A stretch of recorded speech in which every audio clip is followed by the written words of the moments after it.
Bueno, a todos muchas gracias por estar acá. En un viernes de quincena en la Ciudad de México, eso es para aplaudirse. Bueno, vamos a tener las últimas sesiones y gracias a todos también porque además, como saben, hay competencia con el Congreso de Residentes de Oftalmología, entonces se encimaron muchas cosas, pero bueno. Vamos a continuar con esta sesión, dimos un poquito de tiempo para poder alcanzar a que llegaran más gente, muy probablemente se vayan integrando. Entonces ya saben, yo soy Von Lansing, no tengo que presentarme, pero tengo el gusto de presentar a los moderadores de esta sesión. El doctor Juan Pablo Olivares, muy buen cirujano, vicepresidente del Centro Mexicano de Salud Visual Preventiva y gran profesor ahí en la Asociación para Evitar la Ceguera en México además. Y el doctor Donativo Barrientos, que bueno, está como gran jerarca también dentro del Instituto Nacional de Salud Pública y es una de las mentes más brillantes en epidemiología que conozco, o sea que Donativo, muchas gracias, Juan Pablo, muchas gracias.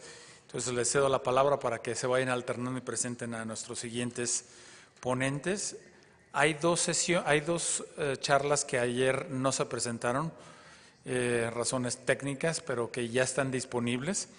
Entonces, una de ellas va a ser la doctor Francisco Martínez Castro, que todavía hubo algunos detalles que hay que arreglar, transparencia y picarle al audio en cada una, pero bueno, ya está menos grave de lo que estuvo ayer.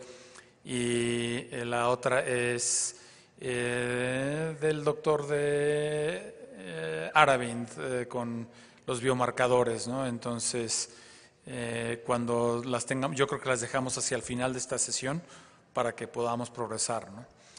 Juan Pablo, Donativo.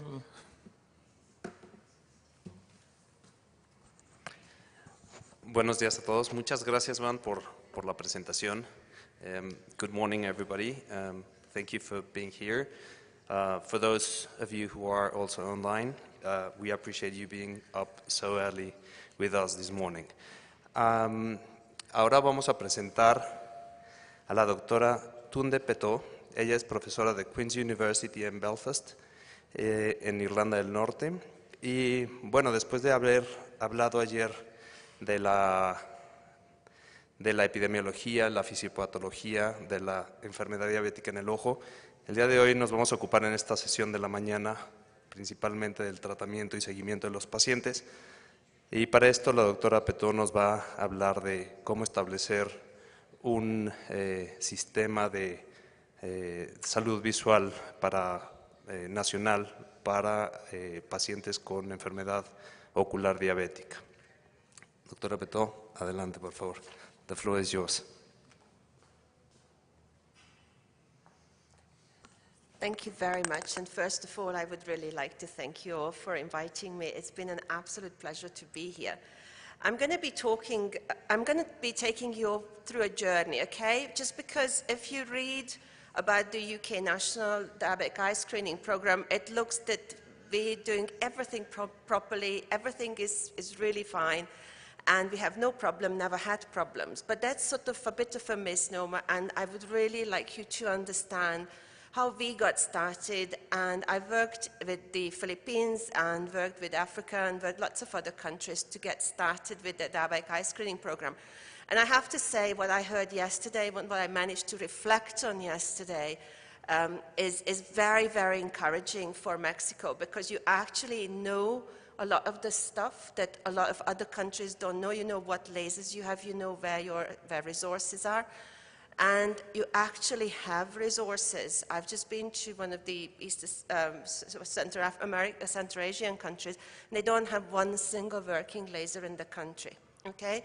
So you're not where some of the other countries are, and that's brilliant. So just to recap, and I'm not going to dwell on this, ever since I've been speaking in the last 45 seconds, 9 people died from directly diabetes-related complications. It was every 7 seconds, 2014. By 2021, it's every 5 seconds someone dies from it. And diabetic eye disease, diabetic retinopathy, is an independent risk factor for being able to identify those at high risk for cardiovascular and cerebrovascular disease. So we can actually use the eyes, and we can be center of care, and that's what we are trying to do here.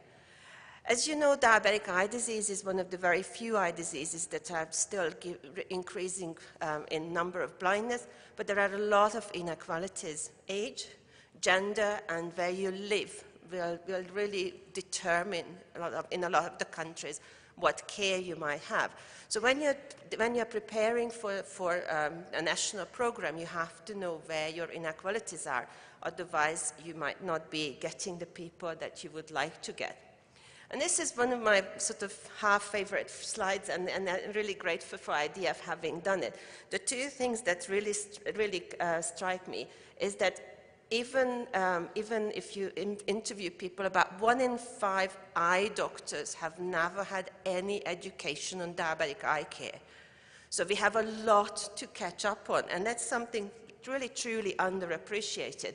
And about a quarter of the patients will only discuss eye disease with their healthcare provider, even if they are a competent diabetes healthcare provider, when their vision starts decreasing. And that's far too late. So we're going to have to change a lot of things, and that's why I was delighted to hear about a lot of the education programs that you already identified. So why do I think that's something that I can tell you something about our journey? Because ophthalmology is the busiest subspecialty. We have overtaken trauma and orthopedics, and about 10% of all NHS, the National Health Service visits, are in ophthalmology clinics. It's an absolutely massive burden. But UK has the second lowest number of ophthalmologists per population in Europe. It's 2 per 100,000. Only North Montenegro has slightly less ophthalmologists than the UK. So we have to think about what we can do, because obviously we cannot carry the burden, just like you can't carry the burden, okay? So it's very important to understand what your workforce is. We have hundreds of empty jobs. We are not training enough people, and we're really struggling to provide care. You can't really see it from the outside. From the inside, it's really, really getting very hard to provide competent care. So we have done a lot of task shifting. So we shifted a lot of tasks over to nurses and technicians, and task sharing. We are sharing clinics with lots of other people, and that's really, really helped us to be able to provide the care we need to provide, because I'm being able to consult. I can see all the difficult patients. The problem with that is that my idea of what goes on in diabetes, if I didn't do screening, would be that every patient with diabetes is going blind, because those are the patients who are coming into my clinic. So we need to be realistic. So I'm also the diabetic eye care lead in Northern Ireland, and that's what I'm going to sort of also show you.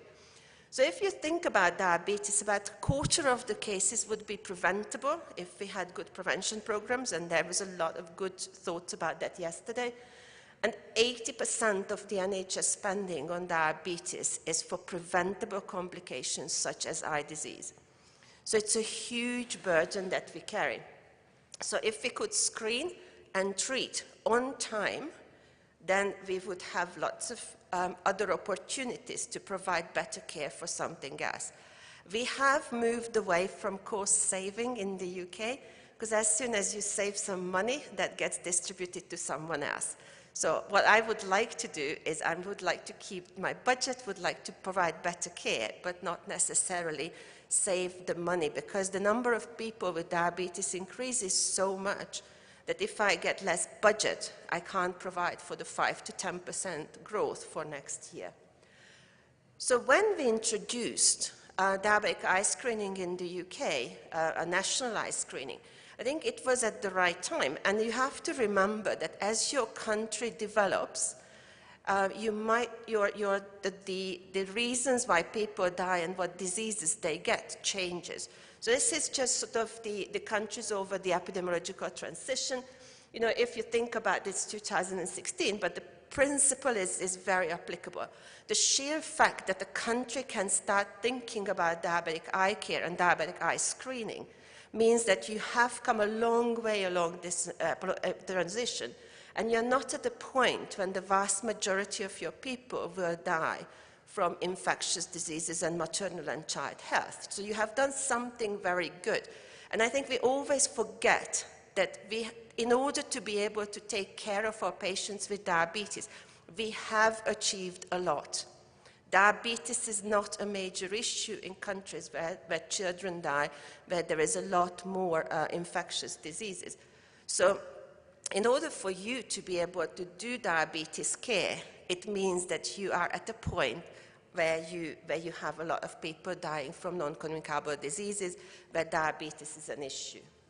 So we have talked about the burden of disease, and realistically what happens when you start talking about diabetic eye screening, that we do retinopathy and maculopathy, we do a little bit of cataract because we can't see the back of the eye, but we really, at the beginning, we have made a mistake of not really thinking enough about other aspects of diabetic eye disease. And that has slowed us down. You don't have to make that same mistake. You know, think about the whole burden of the disease. Think about what you're going to do with the patients where there is no treatment available, because those patients really do need care, but they might not be able to be actively treated. And remember the do-nothing option and the observation. If you present it well to the patient, they understand. So we had lots of really nice little or smaller or bigger programs, even before 2002 in the UK. And then there was a pause, and in October 2002, we have restarted the diabetic eye screening program nationally.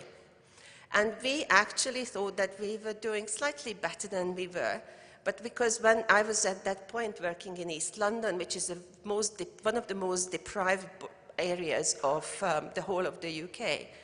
And we thought that we had lots of patients, and it turned out that they were about 30% of those patients with diabetes. The list was very incomplete.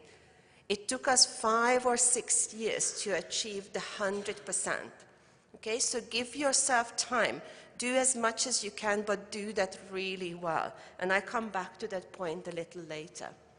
So the screening pathway is not just one thing. And if you're thinking about where to do some research into it, you can pick any of it.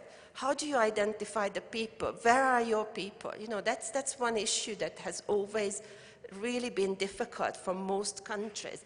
How are you going to do the test? And how do you incorporate treatment and the treatment sites? In the UK, we have divided that originally, and taking it back together again was a major issue. We're pretty much there now, but I would recommend that you don't forget the treatment and then back to screening, because you can discharge a lot of very well-treated, stable patients back to screening. Otherwise, eventually, you will end up with every patient with diabetes being in hospital setting, which then defeats the purpose. So when you take every step of it, you found your people, we have to remember that every test you make, you need to act on. It's not really fair to take visual acuity and notice that it's really poor and then say, oh, well, I'm doing diabetic eye screening. Or is it? For example, in Scotland, they only do diabetic eye. Any other diseases goes to the optometrist, but they have a very good system with the optometrist. The rest of the UK doesn't have such a good system. So we have no luxury of ignoring that part of the pathway. So you need to remember that the more tests you do, the more things you need to act on. But for example, if you're wanting to do some research into what takes people vision away in diabetes, then you do have to take vision, because then it's going to be very, very important. So doing the dilating drops, you will read that it does cause closed-angle glaucoma in some cases, but needing to dilate depends on your population, on your cataract, the amount of cataract that you have in the population, usually the color of the eye, the age of the population, how badly the diabetes is controlled. And then there are human factors. Does everyone drive? to the screening site. Because if they do drive, then the 4 to 6 hours that you need, that they won't see anything, especially if they're driving back into the setting sun, then they will be struggling. So make sure that you understand your population. And it always depends on the camera you buy. When we started in the UK, we decided that we're only going to take 2 images of the back of the eye. Some screening programs take 3, some take 5, sometimes 6. The Danish ones take 6, but that's a lot of time and a lot of images to look at. So the more images you take, the more time you will be spending on grading them. AI will help, but we're not quite there at the moment. And a lot of the AIs just work with a certain camera and a certain number of images. So if you have taken an extra image, a lot of the AI programs will not be able to cope. Okay? So just remember all of those things. And you have to decide what you're going to do. Are you going to do real true screening? Or are you going to do case finding opportunistically? Or you're going to go to, let's say, the diabetes clinics and see everyone there. So this is the decisions and really the research into it as to what might be best for your population is really up to you. So this is if you take the back of the eye, 2 images will cover about 20% of the back of the eye. So we extrapolate the severity of the disease from that 20%, and we do get it wrong, okay? So this is just for those of you who might not know everything about the cameras. This is the same patient with the same day, minutes apart, okay? 3 different cameras. On the conventional camera, you barely could see that they had laser.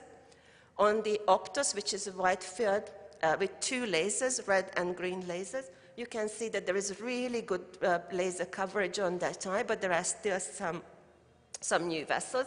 And the IDON is a confocal white light, and you clearly see that there are still new vessels. Depending on the camera, you would have made 3 different decisions probably. So knowing your camera is absolutely essential, because this will completely determine how well you will be doing in your diabetic eye disease.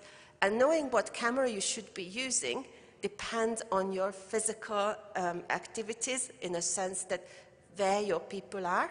Do you need to lug your camera up a mountainside 10 times a day? Because if you do, none of these cameras will do. So what we did is, in the UK, the inclusion of the new camera modalities are really, really slow because we have a lot of bureaucracy around it. Quite rightly so for a lot of things, but this is really slowing us down. You can start with just reading the literature and seeing which cameras are the best, including some of the, and this is by no means a complete list of them. A lot of the cameras that are, handheld, they are becoming really good. So we worked with the Philippines, and we'll show you some things. But really, the safety of the patient is the first priority. There are some handheld cameras out there that you can't even find the optic disc on, usually on the images. So make sure that you buy a really respectable camera. If it's cheap, it doesn't necessarily mean that it will be good for you, because if you have to see every patient because the images are poor quality, you have lost all your advantage. So even just figuring out which camera is a lovely research project if you have someone. And some of these cameras are really good, for example, for identifying high-risk patients, identifying, where you will be having some of those issues that you need to be photographing on time.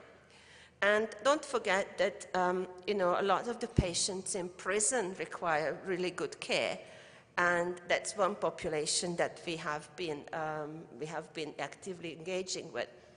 So we have got MRC. MRC is one of the big funding bodies in the UK. MRC funded what we call the REACH DR project. So this is for the Philippines, a big collaboration. So we started screening in the Philippines. The Philippines have 7,461 islands, okay? There's no way you're going to be taking a big tabletop camera with you on a small boat between islands. So we have predominantly scaled the project for using handheld cameras, and just the camera validation and the AI validation took us 3 or 4 years of research, making sure that we picked the camera that served the population the best within cost effectiveness, quality of eye. And with your weather, you can do very similar things, and a lot of these cameras worked very well in that environment. So we have taken 2 images, 3 images, 5 images, and compared. And yes, if you take 5 images, these are all on handheld cameras, so those of you who have worked with tabletops, you can see that these are now really appreciating and approximating what we have been seeing on the bigger cameras. Not all of them, but some of them are really good now. And the more you take, the better your positive and negative predictive values are, the sensitivity and specificity of your camera. But you have to be, you're doing time and extra storage, which doesn't sound like a lot at the beginning. But when you're talking about 30 million people every year, you're going to be struggling to store the images and find images again. So we had some lovely talks yesterday, thank you very much, on cataract and things like that. Cataract surgical rate will affect your screening. Before the pandemic, the UK was down to about 2.5% to 4% of the images being ungradable, predominantly because of cataract. We are up to 6 to 7% now. And the reason for it is because we operated less cataracts during the pandemic. People with diabetes get cataract early. People with diabetes under the age of 40 have a 40 to 60 times higher risk of getting cataract than those without. And just having diabetes increases your risk. Your odds of having some sort of complication is 1.6, just sheerly because you have diabetes. If you have been having injections for diabetic macular edema, the risk can be 6 to 10 times higher for complications, even if there was no lens touch or anything during injections.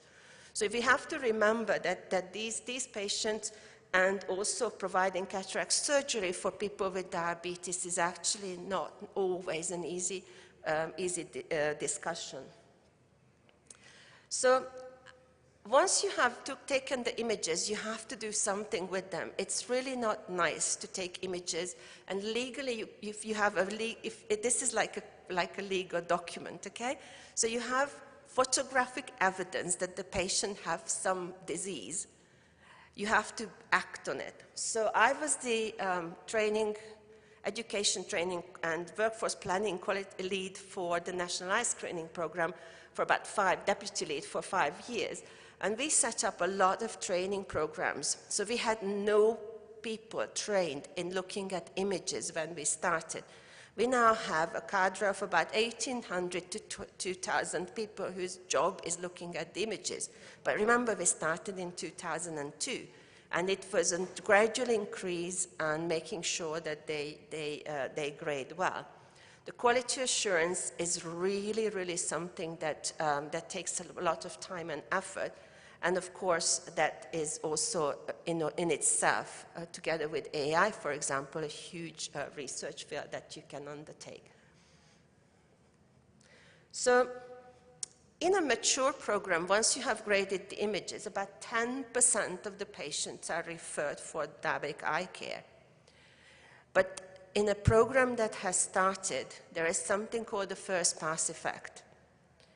So when you start screening, people will come out of the woods. You never knew you had that many people with diabetes, and you never knew that so many had terrible disease.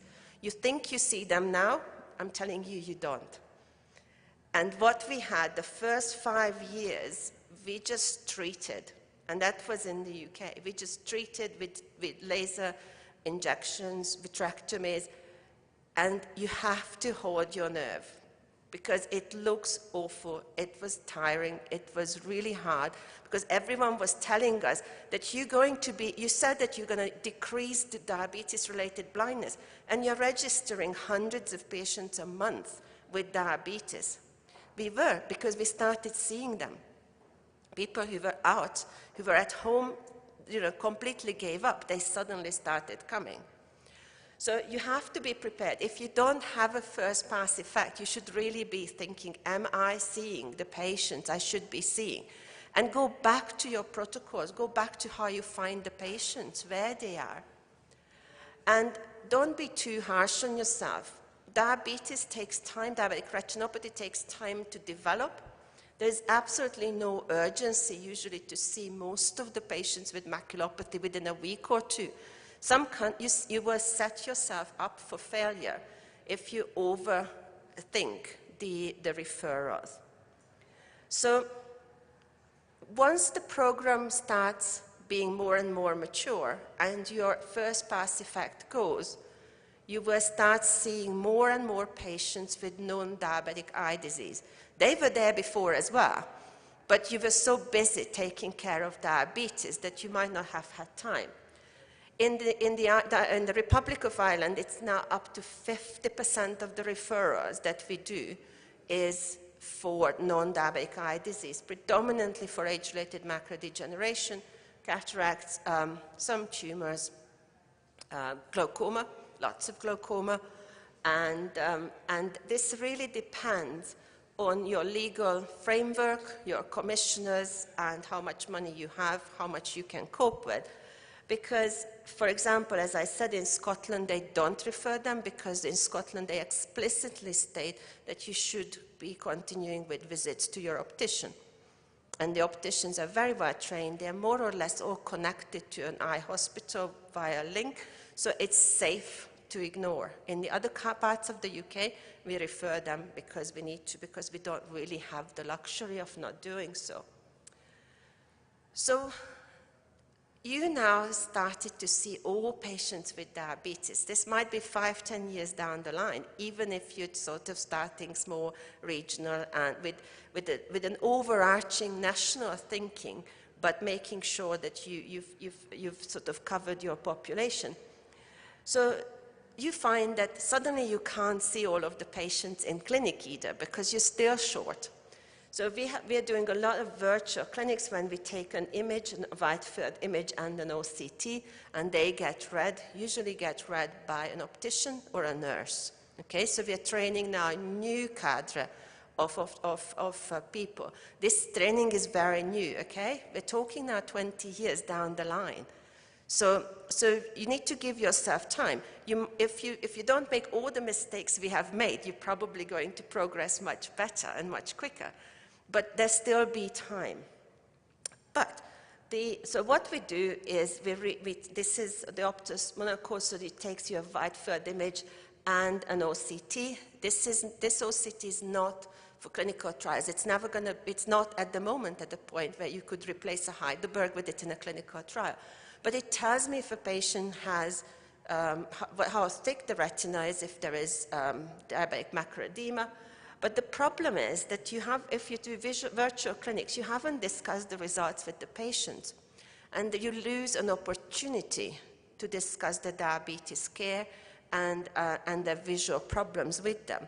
Also, it takes longer to read the images than it takes to take them or to image a patient. So if I have a clinic where they image 25 to 30 patients a morning, or 60 patients a day, that's the average day for us, per camera, then what happens is I need a day and a half to read the images. And that's usually very badly timetabled. But the good thing about these is that you can do a lot of research on the progression, because it might be vastly different between population, how quickly they progress. And that brings us to being able to connect with the eye clinic. So this is our electronic medical record system. And we give a grade in the eye clinic as well, and that gets transported back into screening. Because once you have made a national decision that everyone needs to be seen yearly, if you don't have a yearly or 2 yearly, whatever decision you made, result from the eye clinic, you would have to rescreen that patient. That really, really reduces the trust between the patient and the health system, because they won't understand why I had to go to the doctor 1 week and the screening next. Plus, you wasted a lot of appointments. So what we do, this overnight goes back, and again, it took us 15 years to convince the healthcare, the electronic medical care record providers. But you don't have to take that long. There is precedent, and it shows that it's much, much better for the patient as well. But the treatment options, we have spoken about this is my only slide, laser and the injections, but we really need some safe long-term treatment options that the patients can take. Remember, they take a lot of medications. It's not going to be that easy. Everyone just thinks they will pop a pill, but that pill might interact with the 1,000 other medications these patients take. And it's really not going to be quite as easy to find something. But fenofibrate and some of the other drugs that we have at our disposal might be extremely useful for slowing the progression of the disease. Remember, these people with diabetes will die of something, unfortunately, earlier than the population. So what you need to think about is it's enough to sufficiently slow the progression of the disease. So people might die from something as fully sighted. And that's what you would like to achieve, with full sight, and they can enjoy life and till the end. So the last few points I would like to make is that you really need to think about educating and training the whole team. We've got national training. You can build on it. We can show it to you. You can provide your own. You can look for. There are lots of different training programs out there nowadays that you can, build on. What was our one problem when we went from one type of training to the next? That suddenly the administrators didn't get trained. Before that, it was mandatory for them to be trained as well. We had to restart that program, because don't forget, your administrators will be the first port of call. If they panic, then the patient will panic. So to teach the administrators who answer the phone, and a lot of people who work in diabetic eye, they will take about 200 phone calls a day. If they cannot handle the inquiries in 2 minutes flat without panicking, then you've got a huge mountain of panicking patients in front of you who will be calling, who you will need to see. So train your administrators as well. Some of the medical professionals might be slightly hesitant with this new method because those of you who do diabetic eye care, isn't it wonderful when you hit like 3 patients in a row who have no diabetic eye disease, and you can see them in 5 minutes flat, have a quick chat, and they go home happy? That doesn't happen in my clinics anymore, okay? I don't see anyone who doesn't require treatment. So the burden on me and on the patient is substantial. You have to really change your mindset. And sometimes if your system, let's say, pays for the number of people seen during your clinic, then losing those patients who are easy to deal with and they really sort of quick, that's been a real issue in some of the countries, even in Europe. The patient organizations and the patients should be your friends. If they're not on your side, you cannot get a national screening program off the ground. We really needed Diabetes UK and the patients to be behind it. Otherwise, we wouldn't have been able to get the program. And the one thing that really worries me, and pretty much very, very few people talk about it, in Southeast Asia, 1 in 4 in European descendants, 1 in 6 babies are born to mothers in the hyperglycemic state. The implications of this are phenomenal. These babies are high risk of getting diabetes early. And we know that duration of diabetes is one of the strongest risk factors for developing diabetic eye disease and blindness. So if you have a whole bunch of babies, quarter of your babies at high risk of diabetes at birth, plus you have sedentary lifestyle and everything else added to it, genetics are against a lot of us, then you will have a tsunami of early diabetes mellitus, and that will bring these people into the eye clinic much earlier, and you will have to see them for much longer. So it's well worth sort of doing what I heard yesterday, sort of figuring out what's your proportions. I couldn't find any data on what happens in Mexico, but you probably would be somewhere around the 1 in 4 to 1 in 6, just like everywhere else in the world. So once you're established, you need to decide as to who really needs to be in an eye clinic. And as I said, some people are able to be discharged back. And as your confidence and your training grows, you can reevaluate as to who you can discharge back. And you might be able to discharge a lot of people back to screening even if they have treated proliferative diabetic retinopathy.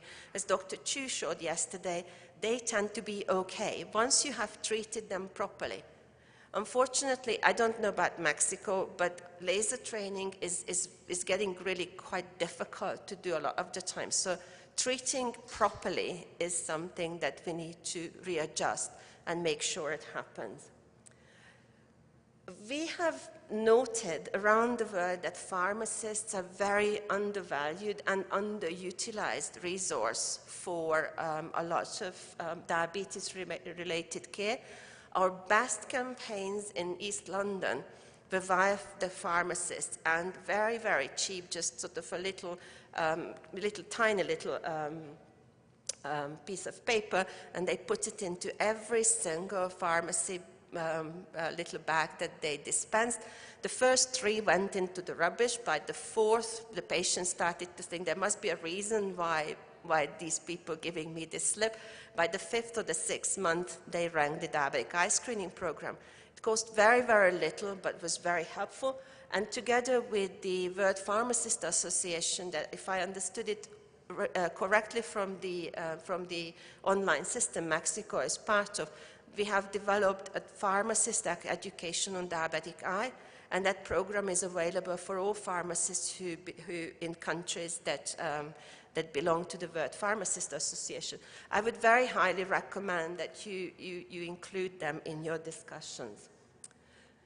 So what will happen over time if you see it? So this is what happened in the UK. So you can see that this is 2013, 10 years after we started, when we finally managed to establish that patients who have no diabetic retinopathy in either eye, i.e. 0, both eyes, then if they develop no diabetic retinopathy within a year, their chances of having high-risk proliferative or disease or maculopathy in 4 years is less than 5%. So those patients don't necessarily have to be seen every year. This is, you can create space for yourself. And then, but those who went from nothing to something, even just 1 or 2 microaneurysm in both eyes, they have a 1 in 3 or 1 in 4 chance of having sight-threatening disease in 4 years. Those are your patients you really want to see. But you can't be seeing them all in clinic, because then you haven't actually done anything. You haven't sort of restarted screening. And this is once we look at from the clinical side from ours. If you had all of those patients who had diabetes, those who had no diabetic retinopathy, in 7 years, only a couple of % had proliferative disease. From very severe, you can see that a lot of them by 7 years, 75% of them had proliferative disease. And the hazard ratio is up to about 60. So doing your imaging and grading the images well will give you all the information you need as to when you will need to be seeing the patient. So who are the patients that you might be worrying about? We haven't heard much about pregnancy, and I know that yesterday was a very full day, and you might be having some research programs into there, but pregnancy in diabetes gives you a stratospheric risk of losing sight, And also, the main issue is that it also is a very good alert for the population. You know, there's nothing worse than going into pregnancy fully sighted and coming out blind, never seeing your child, okay? And those of us who have experienced this with patients, it's actually really heartbreaking. So that kind of research, just knowing what happens to your pregnant ladies, is a low-hanging fruit because they are seen regularly, and you will be able to see them just like the high-risk foot patients or the dialysis patients.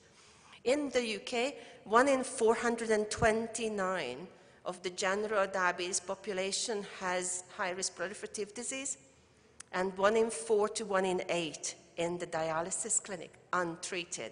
They are actually in the hospital 3 times a week. So we should be able to catch them and treat them. And then you have all of the other patients who might be easier to treat. So finally, after about 20 odd years of screening, we can say that diabetes is no longer the leading cause of blindness in the working population in England and Wales. Northern Ireland, unfortunately, is still not seeing a lot of drop, but we're starting to see changes, and we don't have enough data on some of the other countries. So just to finish off, this is your diabetes care pathway, okay? It's very complex. People with diabetic eye have diabetes, and without treating diabetes, you will not have a major inroad into diabetic eye, but you can help them see better for the rest of their life. And this is where it all started, and we've spoken about strong personalities.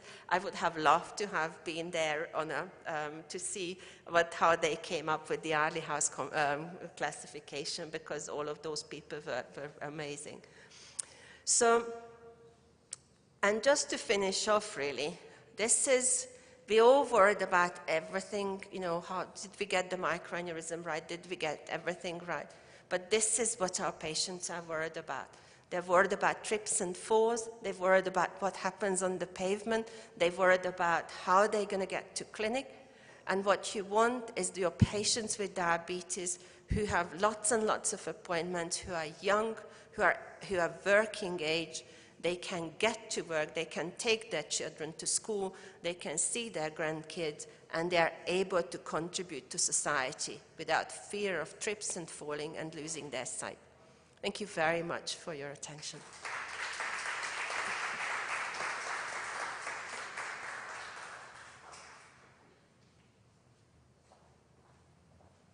Muchas gracias a la doctora Peto por su presentación. Y muchas gracias también por la invitación y por la presentación de Van Lansing.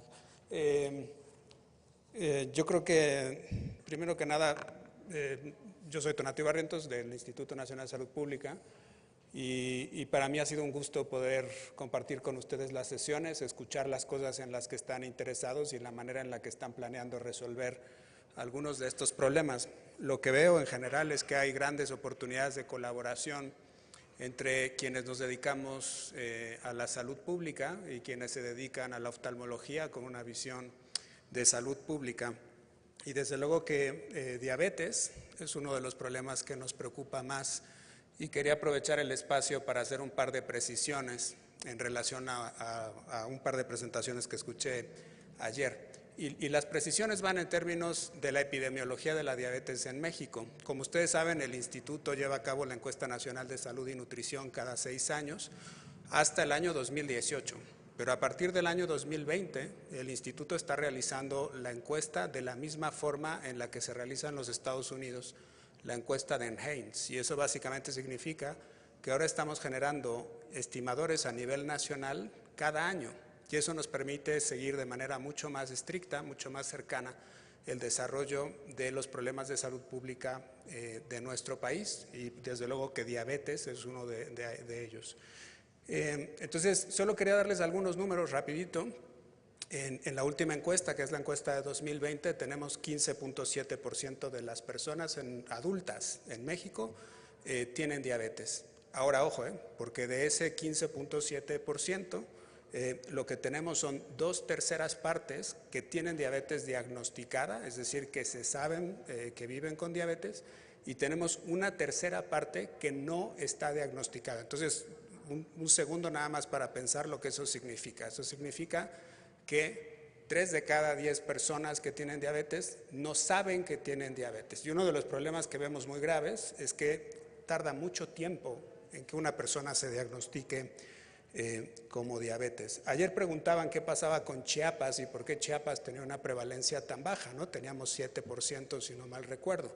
El asunto es que ese número que se presentó es la proporción de personas que tienen diabetes diagnosticada. Y en efecto, Chiapas es uno de los estados que tiene una proporción de diagnóstico más baja a nivel nacional. Si ustedes revisan el último reporte de 2020, se van a dar cuenta que Chiapas en realidad forma parte de la región sur y en la región sur tenemos 15.7% de personas adultas con diabetes y desde luego la proporción de personas no diagnosticadas es un poco más grande.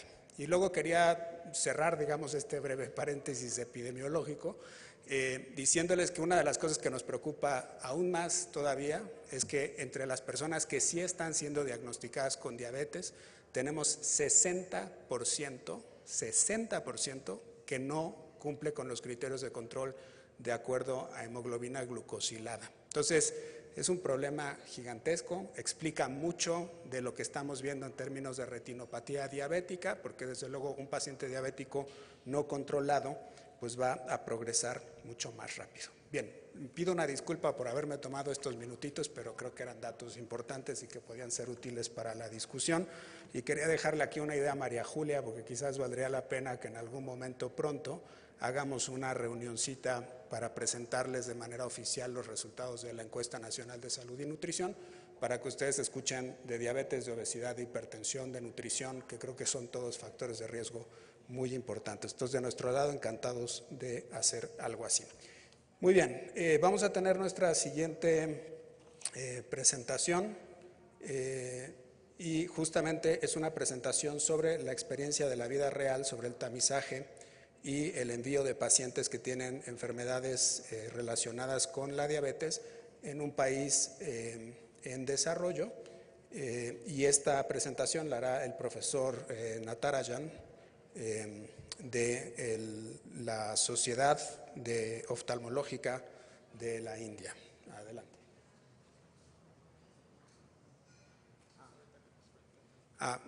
Bueno, me están diciendo que hay un problema aquí de conexión, entonces, ¿les parece si los aburro un poquito más con datos? ¿Sí?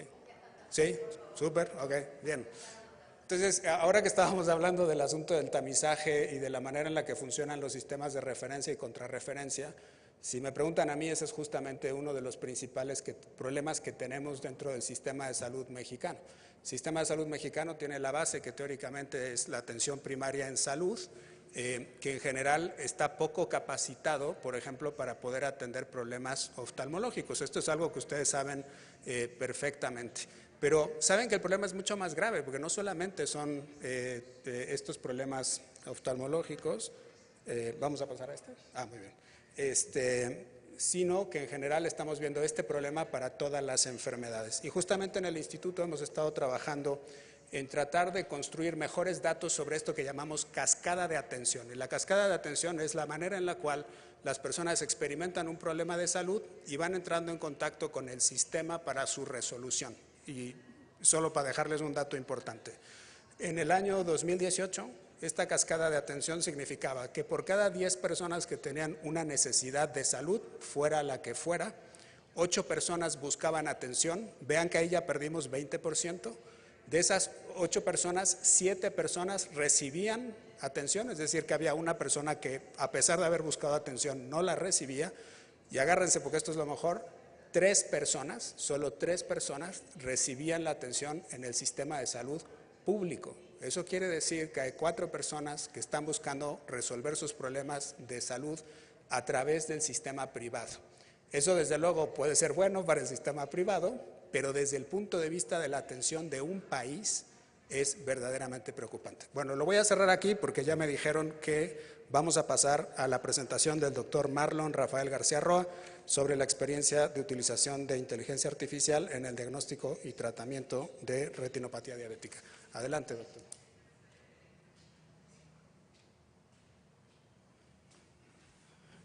Buenos días, muchas gracias. Primeramente, muchas gracias al doctor Van y al comité organizador por la invitación. Les voy a platicar un poquito acerca de la experiencia que hemos tenido con inteligencia artificial en el diagnóstico de la retinopatía diabética y principalmente en el edema macular diabético. Pues no los voy a aburrir tanto con la epidemiología. Ayer ya se habló de la importancia epidemiológica de la diabetes a nivel mundial y principalmente a nivel de Latinoamérica y el impacto que tiene en la sociedad, en la salud tanto de la persona como en toda la familia, ¿no? Y es por ello que ayer lo comentó el doctor Ellery en la realización en el 2018 de el RAP, en el cual se logran obtener unos resultados un poquito muy alertadores, ¿no? Eso alerta de que la principal o una de las principales causas de ceguera en el estado de Querétaro es la retinopatía diabética, con un porcentaje bastante alto, un 17.5%. Este resultado nos da la pauta de empezar a crear estrategias con el objetivo de hacer una reducción significativa o de tomar la estrategia de poder reducir este número en un lapso de tiempo lo más corto posible, ¿no? Y es por eso que se identificó la realización o se planeó la realización de un centro de lectura en la cual tiene los diferentes beneficios, mejorar la comunicación de pacientes con el proveedor de salud, con el médico, mejorar el acceso a la atención para los pacientes en el área rural y detección temprana de enfermedades como la retinopatía diabética. Entonces, teniendo como base estos beneficios principales de un centro de lectura, pues se creó.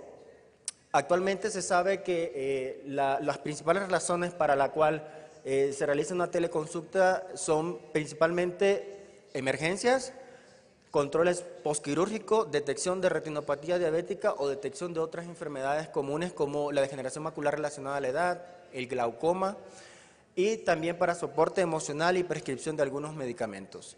En este caso nos dirigimos directamente a la detección de la retinopatía diabética y de una de las principales causas de baja visión en estos pacientes, como es el edema macular diabético.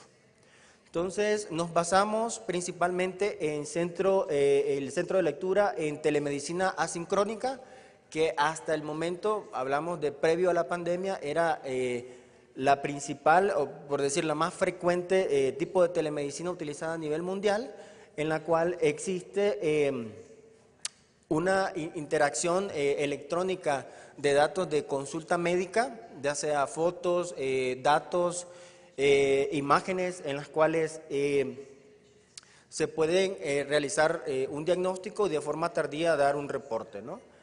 Esto asociado a que sabemos que en las grandes ciudades, como la Ciudad de México, la población tiene un poco más de accesibilidad a un oftalmólogo, a un retinólogo, a un centro donde se le puede dar una atención, un diagnóstico, una detección temprana y un tratamiento oportuno en casos de complicaciones de retinopatía diabética, cosa que no pasa en las zonas rurales. Y es la principal población que se detecta en el IMO. Entonces, agregado al centro de lectura, pues se debe de tener, y se planeó y se realizó, campañas de detección, utilizando diferentes medios de transporte, haciendo una evaluación multidisciplinaria con médicos, enfermeras, optometristas, en los cuales se podía obtener datos del paciente, en algunos casos, casos de que pacientes necesitaban algún tratamiento refractivo, dárselo en su momento, o referirlos y mandarlos para el tratamiento oportuno en el centro, en el Instituto Mexicano de Oftalmología. La importancia, pues, era como les comentaba, principalmente la detección oportuna y el tratamiento en caso de que el paciente lo necesite. El último dato que tenemos, eso previo a la pandemia, es bastante alentador porque se hizo en el 2018 13.400 lecturas. Este número bastante grande nos fue dando la necesidad de crear o de ser parte de sistemas como el sistema de inteligencia artificial que no requieran la utilización o meramente de estar un médico haciendo la lectura de forma manual. ¿Okay? Entonces, fuimos intentando integrar diferentes tipos de dispositivos que al momento ya se encuentran disponibles, pero esos dispositivos como el IMO son dispositivos de cámara de fondo que ya vienen integradas, pero el costo es muy alto. Entonces, al tener costos muy altos y en asociaciones con otras instituciones como la UNAM y el Instituto de Neurociencia de la UNAM de Juriquilla, pues nos dimos a la tarea de intentar nosotros desarrollar un sistema de inteligencia artificial en la cual pudiera darnos este diagnóstico para poderlo detectar temprano y tratar de forma oportuna, ¿no? Anteriormente lo realizábamos con una cámara no mediátrica, utilizábamos la Pictor de la casa comercial Volk, la cual nos daba imágenes centro macular y el nervio óptico, pero hasta el momento, si comparamos el costo con los dispositivos de inteligencia artificial como IMO, pues eran demasiado elevados. Esta asociación nos fue dando frutos y fuimos poco a poquito interactuando con ellos, y sabemos al momento actual que el Deep Learning ha tenido un auge muy importante en el desarrollo de lecturas médicas, iniciando con lecturas de radiología y posteriormente teniendo su involucro en lectura de imágenes de retina. Y con la emergencia de las redes neuronales convolucionales, esto pues fue mejorando, y principalmente en 2012 con la introducción del AlexNet, que es una estructura de algoritmo de clasificación que tuvo resultados muy importantes en la clasificación de fotografías de fondo de ojo, y a partir de eso, pues la accesibilidad también de plataformas que nos da Google para poder acceder a diferentes tipos de algoritmos para evaluación y clasificación de imágenes de fondo de ojo en retinopatía diabética. Ahora, si bien es cierto, debemos de tomar en cuenta la historia de la parte clínica del edema macular diabético, ¿no? Inclusive han habido muy pocos cambios. Desde los años 80, la clasificación utilizada para el edema macular diabético pues no ha cambiado mucho. Y es por eso que pues todos recordamos cómo es la clasificación del engrosamiento, de los exudados, y tomar o tener en cuenta o identificar un engrosamiento de retina en una fotografía de fondo de ojo pues es algo un poco complicado. Y es por eso que nos dimos a la tarea también de mejorar esos porcentajes que ya han sido evaluados de detección de edema macular diabético, comparando y haciendo el plus de no únicamente una fotografía de fondo de ojo, sino también hacer una evaluación de OCT. Pues actualmente pues la OCT sabemos que es una herramienta de diagnóstico que nos sirve para evaluar de forma cuantitativa y cualitativa la estructura macular, y es prácticamente de rutina. Entonces, ¿por qué no acelerar ese proceso de detección de forma remota con una fotografía y con una OCT? Nos dimos a la tarea de hacer esa evaluación y al momento actual sabemos que la OCT en edema macular diabético pues tiene un factor muy importante y ha tenido buenos resultados en detecciones de edema macular.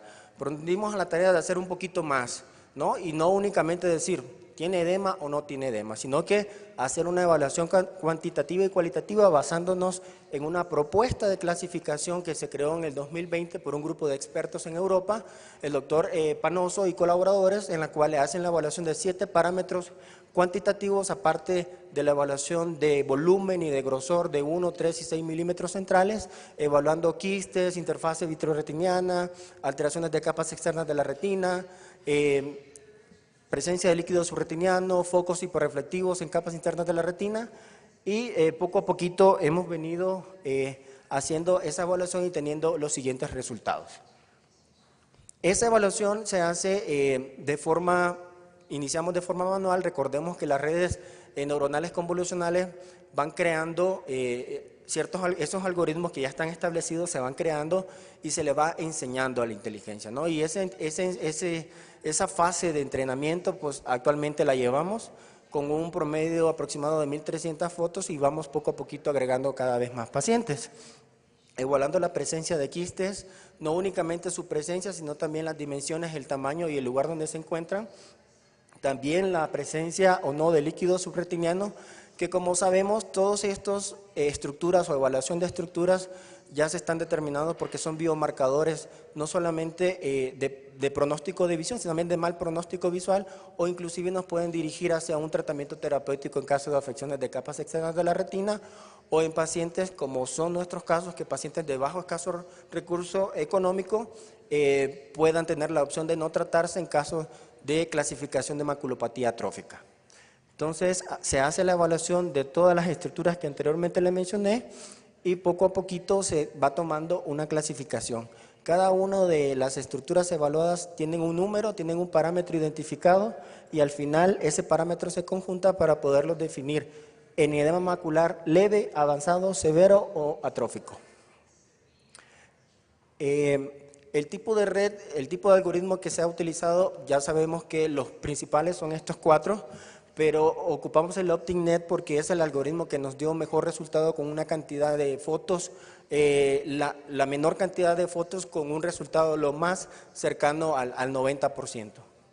Y en el proceso de entrenamiento y validación es en el cual nos encontramos haciendo el dispositivo, lo tenemos en la nube y se utiliza una cámara de OCT, que es un combo con que tiene una cámara también de foto de fondo, no midriática, de 30 grados centrales.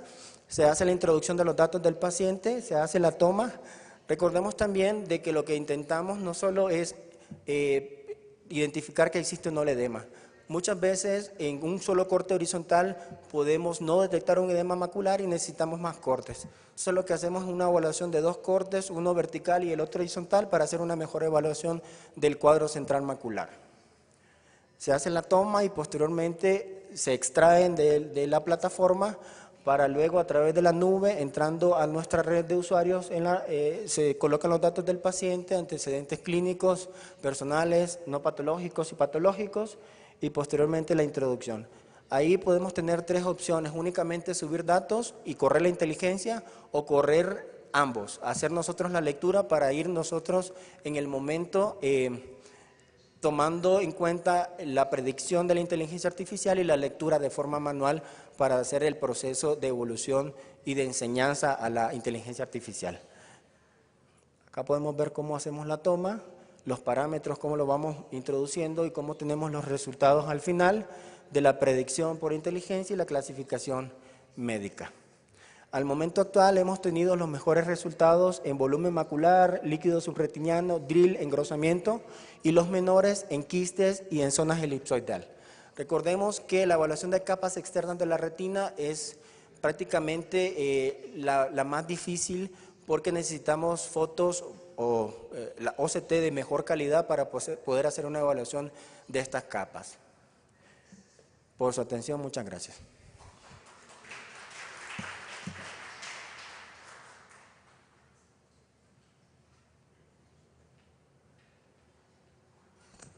Bien, pues agradecemos al doctor García Roa por su excelente presentación.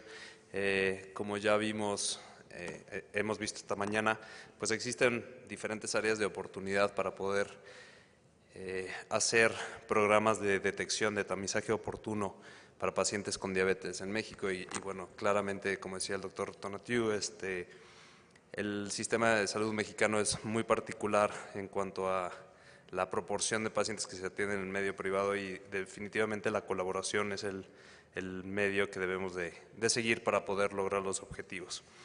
A continuación vamos a retomar la teleconferencia que teníamos pendiente. Entonces, esta estará a cargo del doctor Natarajan, que es presidente y secretario general, miembro del board de la All Indian Ophthalmological Society, y es además miembro del Consejo Internacional de Oftalmología. Pues bien, doctor Natarajan, the floor is yours. Doctor, welcome.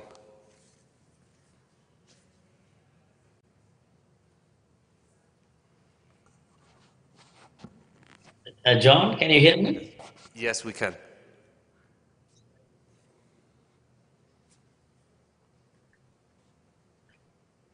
Can you hear me? Yes, we can hear you.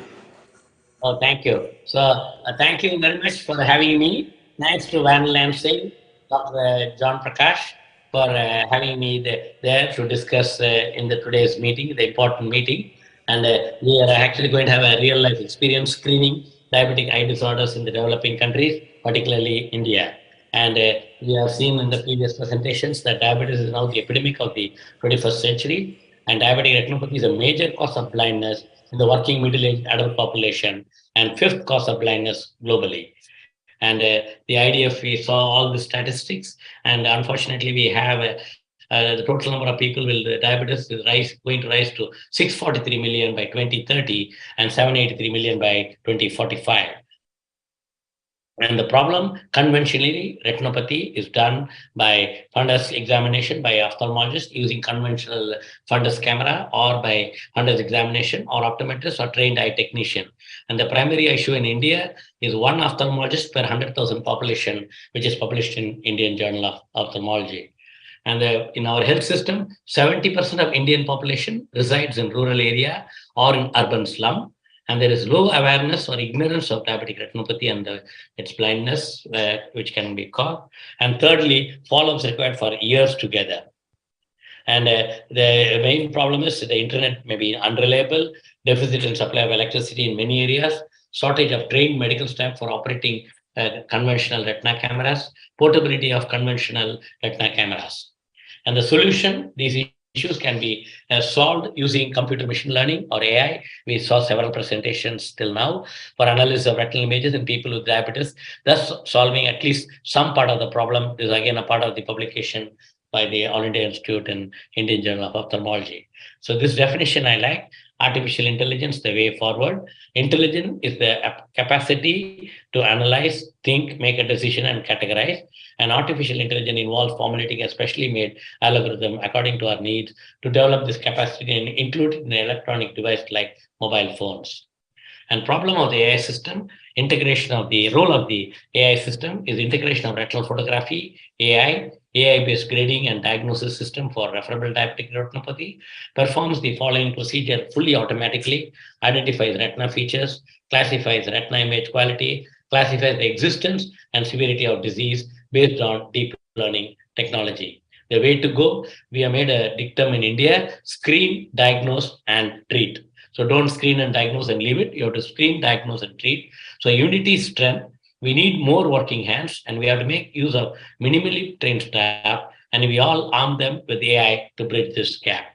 So we do a process flow for screening is a pre-camp awareness, assembly of diabetic patients, capturing of images and uploading, diagnosis by an eye doctor or by an image reader or AI or offline AI. So we don't have any financial interest. We have a company in Bangalore, in India, southern India. Our Aditya Jyot Eye Hospital is a private hospital, and Kamala Sundaram Foundation is a non-governmental organization working in the slums, earlier known as the Aditya Jyot Foundation for Twinkling Little Eyes, which the name was given by the former President Dr. Kalam, which has published a first of its kind world project for screening of diabetic retinopathy. Use of a non-skilled worker, train him and use the mobile phone and make him a semi-skilled health worker. AI deployed on a smartphone, which we can use it offline and which can be used in the municipal dispensaries in Mumbai. And in Remedio, the computer is trained to accept retina pictures properly taken by a semi-skilled worker, compared with thousands of previously provided pictures, and based on that, notify the staff which patient needs to be referred to an ophthalmologist labeled as referable diabetic retinopathy. And it's a great breakthrough, as a commentary written by Alvin Liu from Johns Hopkins in the JAMA 2019. This is a Remedio fundus on phone. As I said, no financial interest, and this can be mounted on a handheld or on a set lamp like thing, and can be mounted on a table. It can both the phone and the instrument can be charged. And we also started the first of its kind eye screening on wheels using another camera called Forest 3 fundus camera on in 1st March 2014, where you can see my 100-year-old grandmother who was alive that time, along with my father, who was a late Dr. N. Sundaram, was an ophthalmologist, who inaugurated this program. This fundus camera can be put on a box and taken in the bike anywhere. The reason is, if you take a Zeiss camera, the optics will get dislodged, and the lens systems are expensive. And that's what we faced recently, even though we kept it in the van and we had to spend 3 lakhs to spend 300,000 rupees to spend to change only the lens. And this whole thing is 400,000 rupees. And here you can see this we have made. Anybody can screen for diabetic retinopathy. So we can screen a normal fundus or a background diabetic retinopathy, pre-proliferative, proliferative, and proliferative with diabetic macular edema. So we have trained non-health or non-medical people to screen, and that's why I call ABCD. Anybody can screen for diabetic retinopathy. And so offline AI captures the image by a non-specialist, analysis of images, and the sensitivity and the referral or non-referral is done. So we captured the retina photo with a smartphone, as you see here. This is like mounted on a slit lamp like chin rest, and then the mobile phone is used, which is fixed over the infrared device. And this is the infrared device which we are using, where you can see the mobile phone. These boys can operate, or girls. You can see the beautiful fundus photograph can be taken. You can focus it.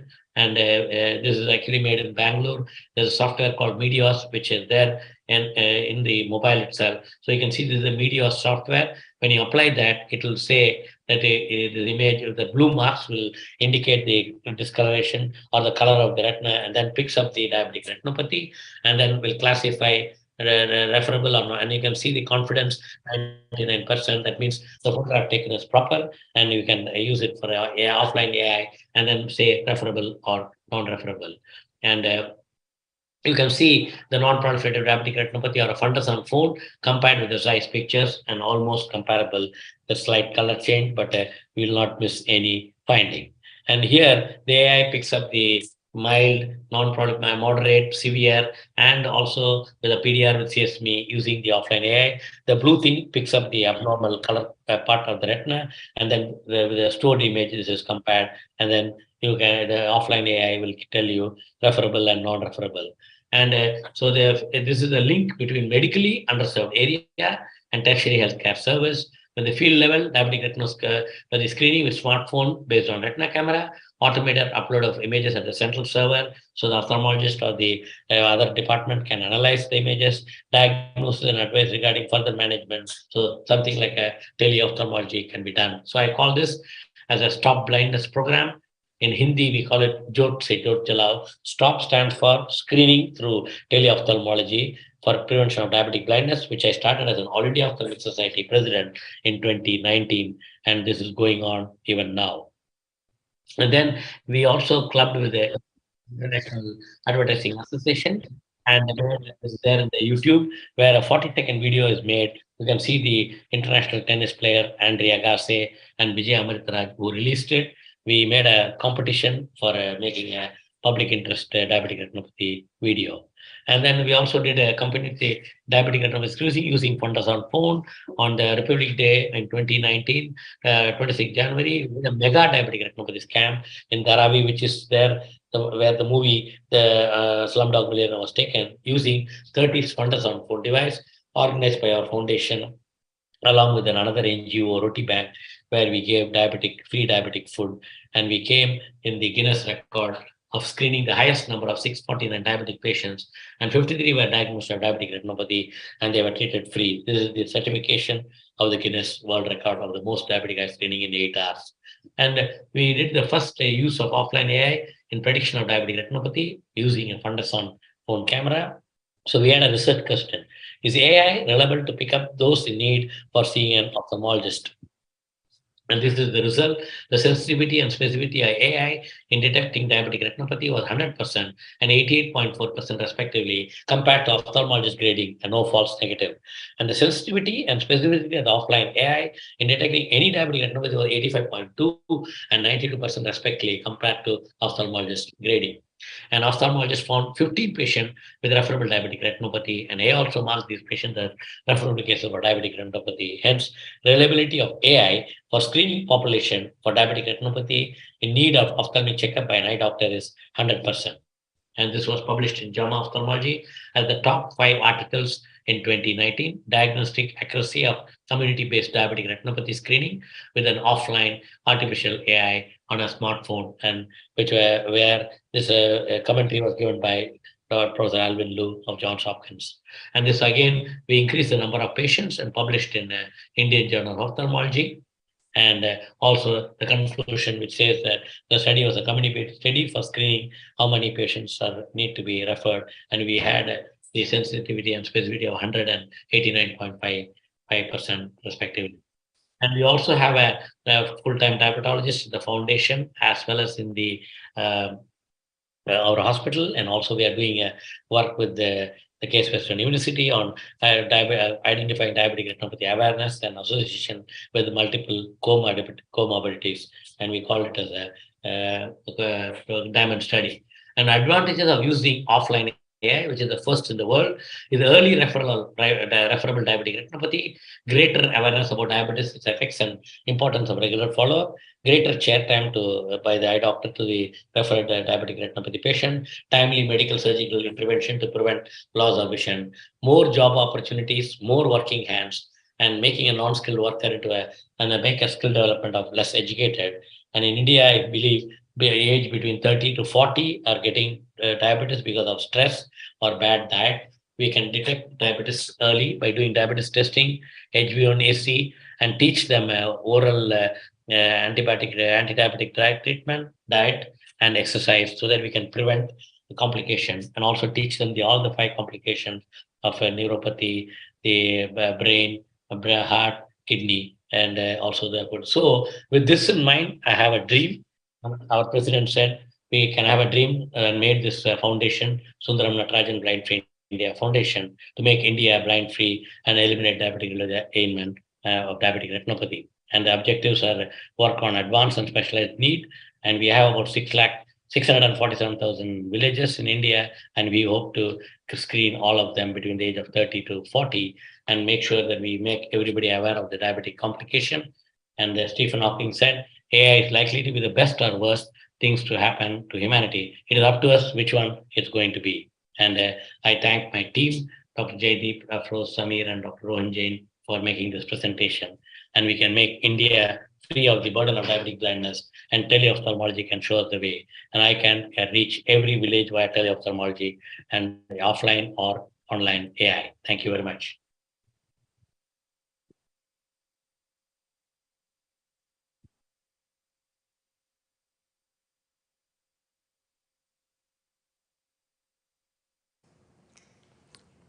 Bueno, queremos agradecerle al doctor Natarajan por su presentación.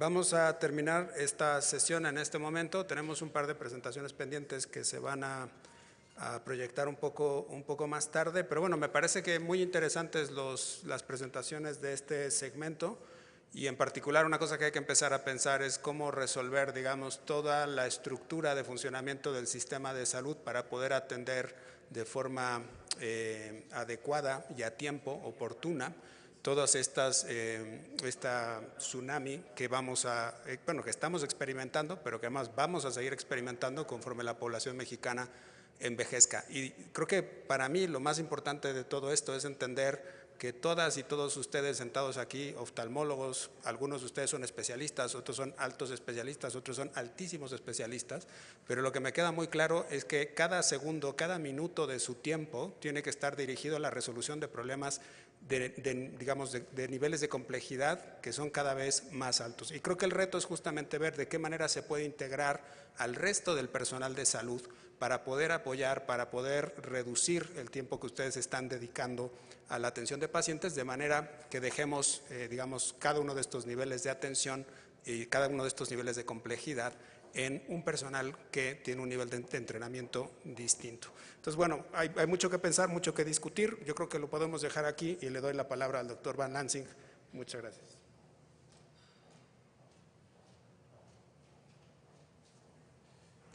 Muchas gracias a los dos moderadores y a los presentadores. Realmente los números de lo que hacen en India siempre son apabullantes, ¿no? Cuando hablamos de los millones de personas, y ahora que estaba atrás me estaban diciendo, esa presentación de la doctora Tunde, yo no estoy en nada de esto, la entendí toda, ¿no? Entonces, Tunde, congratulations, because someone that is not in the field applauded and she understood everything that you were saying, so that's, that's great.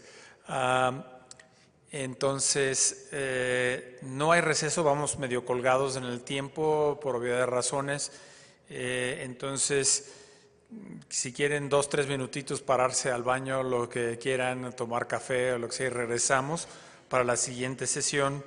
Las dos presentaciones que nos quedaron de los otros días las vamos a pasar hasta el siguiente, por la razón de que uno de los que presentan el siguiente módulo ya está ahí desde hace bastante, entonces nos parece de mala educación tenerlo esperando. Entonces, hagamos los que quieran pararse al baño o comer algo y regresamos en 3 minutos para seguir y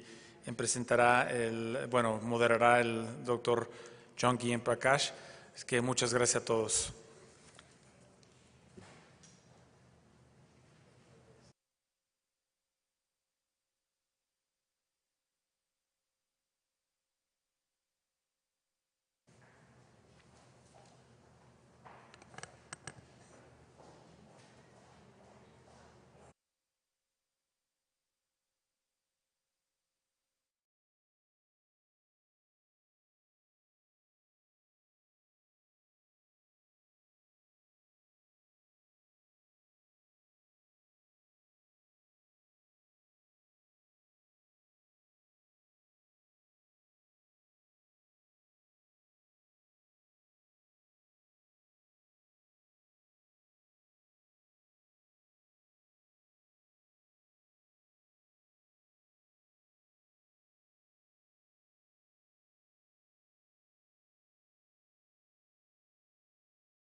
Get started here in the interest of time. But once again, good morning, and I'm John Prakash.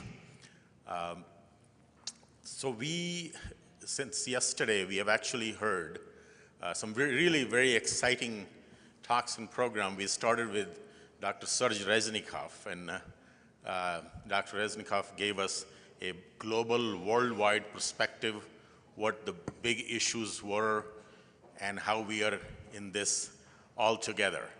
And this whole thing is the scope of diabetic retinopathy research and training and effects are very worldwide, and that was very clear. And then fast forwarding since Dr. Reznikoff's talk, coming to this morning with Dr. Tunde Pero, she talked about that, yes, she made the case, a really strong case for collaboration and working together. So I think in this session, we're going to put it all together. This is the last session of this symposium, and it's called International Collaboration. So we all know that we're in this together, and we'll have to do something about how we want to approach this. So it's a great honor for me to welcome my two moderators. The first one is my distinguished colleague, Dr. Peter Kilmarks. He's the acting director for Fogarty International Center, and he's actually based in Bethesda, Maryland. And in addition to his acting director's title at Fogarty International, he's also acting associate director for international research for the entire National Institutes of Health, NIH. So Peter, welcome. And then I'm also delighted to welcome Dr. João Furtado, and he'll be joining us from University of São Paulo in Brazil. And Dr. Furtado is, in addition to his responsibility at the university, he's also advisor to the Secretary of Health. So welcome to both the moderators. I'm going to hand it over to Dr. Peter Kilmarks at this point. Can you bring him on the screen, please? Just to introduce the co-moderators. Is it possible to bring Dr. Kilmarks and Dr. Furtado on the screen? Okay, here we have. I can see myself. Can you hear me in the room? Yes, Peter, we can. Thank you. Wonderful. Thank you, John. I've been listening for the last hour or so and really appreciating this meeting, this conference. And I think it's now my task is to introduce our first speaker, who's a man that needs no introduction. He's our convener, Dr. John Prakash. And I've known John well. I've very much enjoyed working with him these last more than 7 years. And he's really a very passionate and effective promoter for international collaboration, for research, for eye research from the National Eye Institute. He's the director of the Office of International Program Activities at the National Eye Institute at the NIH. And John's going to give our keynote presentation today, International Initiatives and Key Priorities for Global Eye Health, sponsored by the NEI. So back over to you, please, John. Thank you very much, Peter. Let's get the cover slide, please. Okay, very good. So moving on to this. So no financial interest and a lot of opinions I'm going to express here, they are my own, so the government doesn't take any responsibility. Okay, so I wanted to give you a very quick, many of you are relatively new. I was speaking to some people yesterday and not knowing really how National Institutes of Health, NIH, functions. And believe it or not, this one actually, I drew it on a piece of, napkin in a lunch actually. And so this actually gives you a real, very quick overview of what we do at NIH. So, and same thing at National Institute of Health. So NEI, National Institutes of Health, is one of the 27 institutes and centers that are within the NIH, and we are all sister organizations. So basically, three functions. As you can look at, the biggest function is, of course, running the research programs, and then training programs, and then from time to time, we get tasked with presenting, doing, and getting involved in special programs, such as that the world just went through, or still in the COVID pandemic, and we were all tasked to actually work on COVID pandemic, and everyone knows Dr. Anthony Fauci, someone was asking me yesterday, and his office just happens to be right above my office. So clearly NIH gets involved in many programs that are of national and international importance. So let's look at the research programs quickly. So there are basically two kinds. We call it extramural research, the money that goes out, funding the research investigators, not just in the US, all over the world.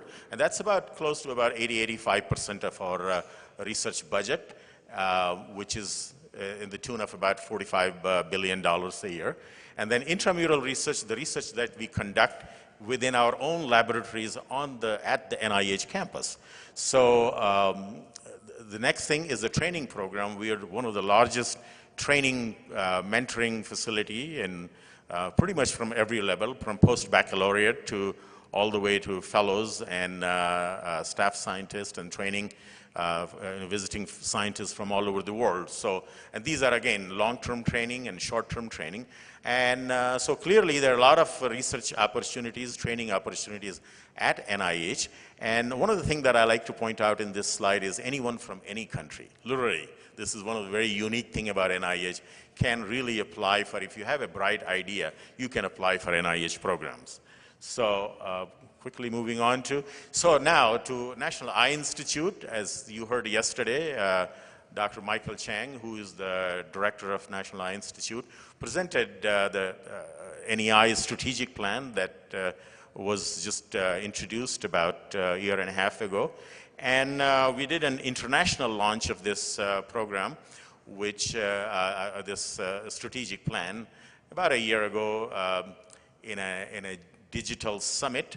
But clearly, as Dr. Chang pointed out, we are not only looking at the traditional areas of ophthalmology here, from retinal disease to all the way to low and blindness, rehabilitation program, but we have outlined these 7 cross-cutting areas that range from genetics to neuroscience to immunology, and then regenerative medicines, data science. You heard Dr. Chang give an elegant talk on the data science, and then talking about the quality of life, and then public health and disparities research. So as you can see, that public health, disparity research, and collaboration, working with all of you, is a key priority for National Eye Institute in our strategic plan. So if you look at this, the international program, what we have in the duration of 2016 to 2021, and how the international programs have grown from our business. Since I came from the business world, I like to call it we are currently conducting business in 55 countries and have about 590 or so programs. And as you've seen that, this is really has grown, and it's all over the NIH actually that, our international collaborations, international programs have grown. And you'll hear some of that details, perhaps a discussion in Dr. Kilmark's talk, who now oversees the entire NIH international research programs. So let's see. Okay. So this is again a global distribution of National Eye Institute and these are the top 10 countries where we are putting a lot of our resources, as you can see, and Mexico is somewhere in this region here. So clearly a lot of work needs to be done in this region. But as you can see that, these are our top 10 collaborators and so on. So top 10 collaborators take about close to 75%, 77% of our business. Look at this one. This is our present scope here in the American region, North, Central, and South America. And there's a lot of work needs to be done in Mexico because it clearly has a very small percentage for the entire NIH. And let me go to the next one. So here, the entire NIH grants in the entire Mexican region, about 280 plus, and working with essentially all over the country. But in terms of National Eye Institute, we don't have a whole lot here. So this meeting could just be a beginning of a good collaboration. So this slide again gives you, where we do most of our NIH collaborations, and down the maximum number of collaborations are being conducted here at National Institute of Public Health. And I think Dr. Marinessen is taking me there Monday, so we'll have perhaps some more discussion on this topic. But this is again a pie distribution of all the ICs, the 27 institutions and centers that I talked to you about. So National Eye Institute has very, very minuscule presence. Right now it's showing about just 1% of the overall NIH collaboration. So clearly a lot of work that needs to be done. And this meeting is just, could be just the beginning of our international collaboration here in this region. So the next one. So I wanted to talk to you about, since this meeting, I'm going to be using this as a gateway or a beginning of our international collaboration. There are many different ways that we could actually think about conducting our business here, or our collaboration here, and that will be the topic for our closed-door session this afternoon. And these are some of our key programs that we have set up just recently, or not in, just I would say last about 10 years or so. One of the big program is Indo-US program, and I think there's a separate talk, which I will be giving that talk. Unfortunately, our health attaché from India could not join, so I'm happy to give that talk since I'm overseeing that program. Then we have US-China program, US-Brazil program, and we also participate in various programs in Ireland, Israel, and Germany. We have a collaboration that we signed with the UK that's running quite successfully. And recently we have gone into working with some African partners and so. So that's all above is research programs. Below are some training programs. We have short-term trainings and long-term trainings and things like. So and then we have visiting fellowships. So we'll hopefully discuss that this afternoon as well. And I like to point out some specific grants. Some people asked me yesterday that, what are the things that they can apply or they can actually look into. So I've just highlighted a few things here that you can collaborate. And I know there are a number of people who presented from India, at least, just in this session or earlier session, Dr. Natarajan presented. And hopefully, there are several people who have signed on who are online. And I like to point out some UO1 program for foreign PIs, and there's the Indo-US program, and there are examples of training grants. And I have listed the names of these program directors who are direct contact for those kind of, information. So please note down this if you want to take a picture of this slide. Most certainly, I'm happy to meet you after at lunchtime or so. We can, discuss more about this, but this is just kind of an overview what's available now. But time to time we have, more programs, more things coming on board, and this NEI website will give you lots of this information. Okay, so coming back again, top priorities, public health, collaboration, disparities research remains as one of the top priorities. And in summary, I want to just basically highlight that global science is very interconnected, and the case has already been made by Dr. Reznikov and all the way to Dr. Tunda Pedo, and so I don't need to dwell on that part, but we are very active.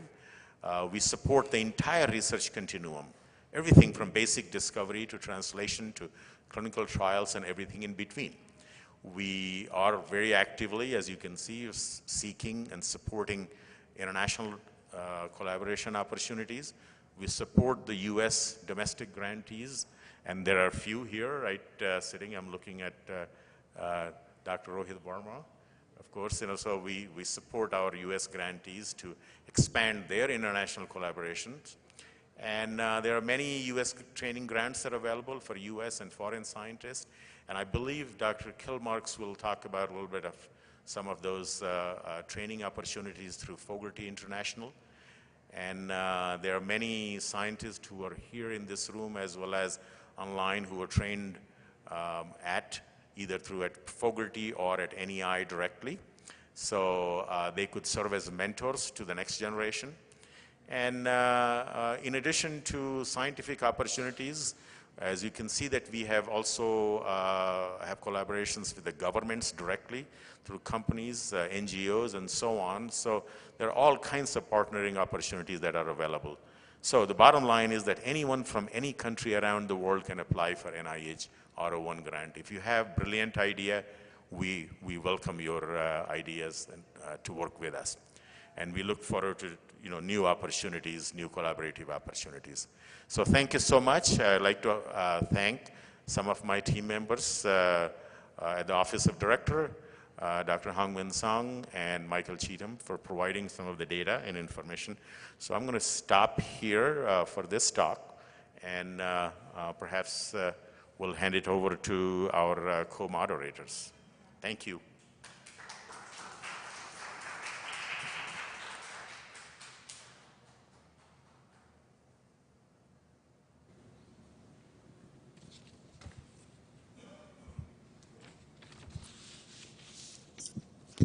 Is Dr. Furtado going to introduce the next speaker?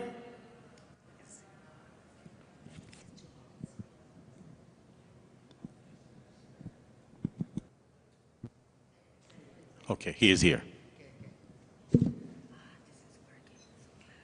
Hi, sorry for the delay. So our next speaker is Dr. Fabrice Mans, who's a co-director of Bascom Palmer, and his presentation is on experience with an international NEI-sponsored research collaboration.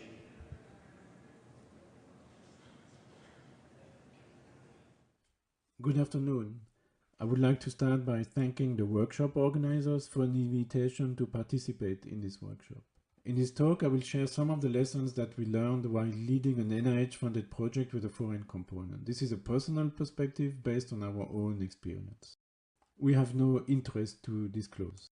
I have been privileged to be part of a team at the Bascom Palmer Eye Institute led by Professor Jean-Marie Parel that has a history of international collaboration in both training and research. And I would like to take the opportunity to acknowledge that none of the work presented here would have been possible without the contribution of everyone on the team and Dr. Parel's leadership.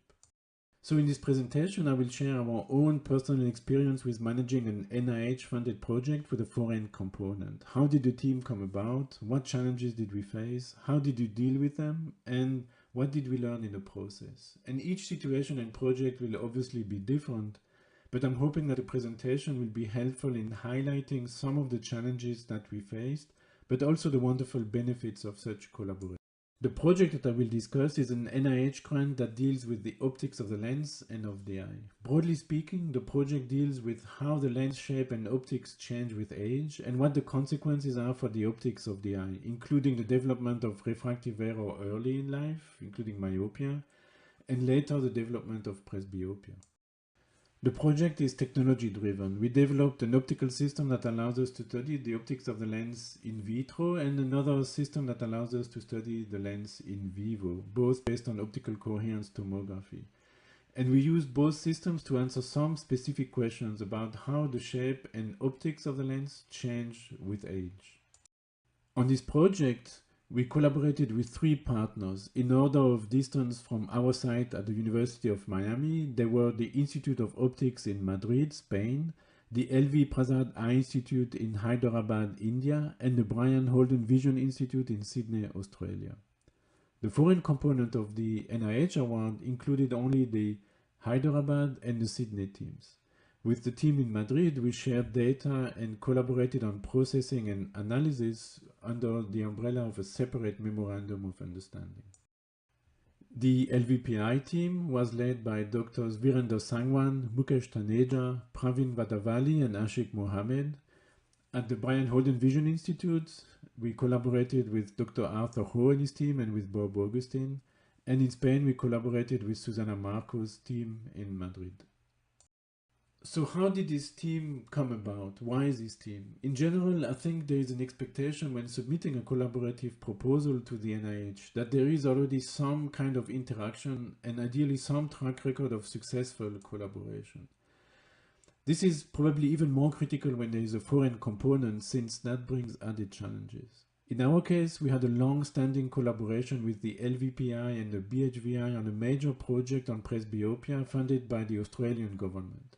We had already worked together for almost 15 years when we submitted the NIH proposals. And we already had another active NIH grant just between the Sydney and the Miami teams on studying lens accommodation. The new proposal was spun out from this earlier project as a new direction of inquiry. So we had a track record of collaboration that we could demonstrate. With the Madrid team also, we had an ongoing collaboration that was started by us hosting 2 PhD students under the iLink and the ICOP project funded by the Spanish government. So again, I find that demonstrating some prior form of collaboration is critical for the success of a proposal with a foreign component to mitigate the risk and reassure the reviewers that the project is feasible. In our case, the prior experience gave us an opportunity to know that we really liked working together, which minimizes the risk of a conflict that could jeopardize the project. It also gave us an opportunity to gain lots of experience with long-distance collaboration, including dealing with the time differences, setting up ways to exchange through teleconferences and also exchange data and have a computer system set up for communication. And also we had to learn how to ship complex instrumentation that was developed on our side to the other sides and to train teams remotely. This helped us demonstrate a track record of successfully dealing with these challenges. So now that the team and project have been identified, now it's time to put the proposal together. And like any grant with a consortium, there's an added administrative component, so it's really important to start early. Specifically for the grants with foreign components, there's a mandatory section where the need for the foreign component must be justified. It's very important to justify specifically what the role of each team will be and why the foreign component is needed. What's the substantial benefit of partnering with someone outside of the United States? That has to be explained in a very convincing way. Then it's also important to address in the consortium section how the team will deal with issues related to long distance work. And then there are all of the components typical for a grant with different institutions, but with some added difficulties. For instance, for budgets, each institution must submit a budget and they will be in different currencies because each country that uses different currencies. There is different approval levels required and different countries have different ways of doing things.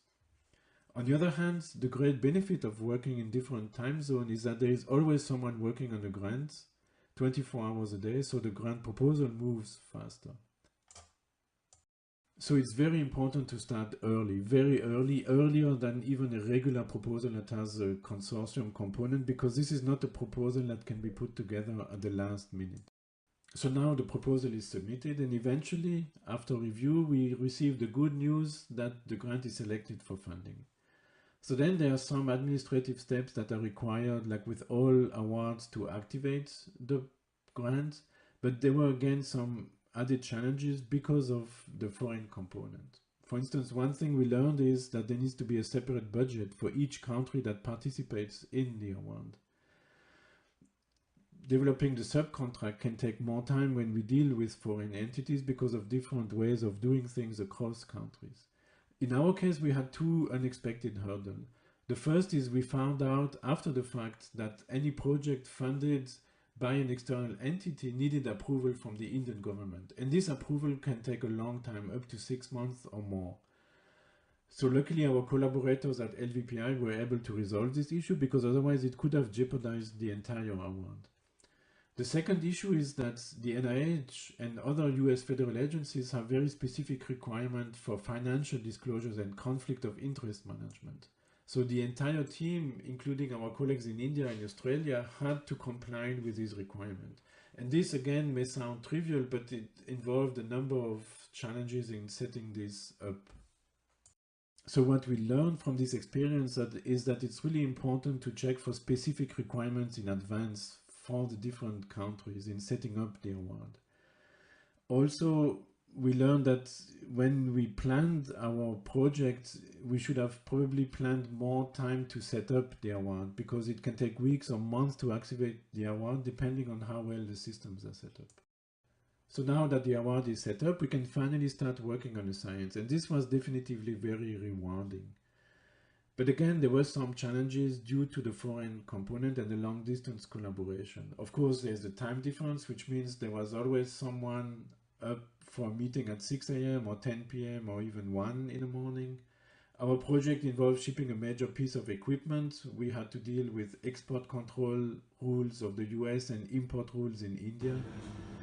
And also data transfer. So each of our experiments produces 60 gigabytes of data that we needed to transfer remotely. So we are using a cloud-based app, but again, solving this issue required more time than we expected, because we had to deal with our IT systems and also cybersecurity.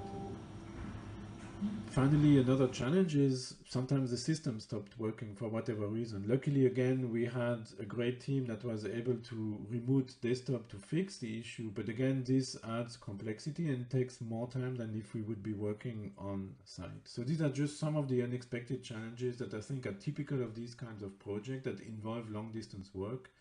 There's always something unexpected that will come up. And being long distance, it will take more thinking and creativity to resolve these issues. However, in the end, despite all of these challenges, the system that we shipped made it, and it works. And our collaborators have now tested more than 200 lenses with the system that we have been processing with our colleagues in Australia and Spain and in India.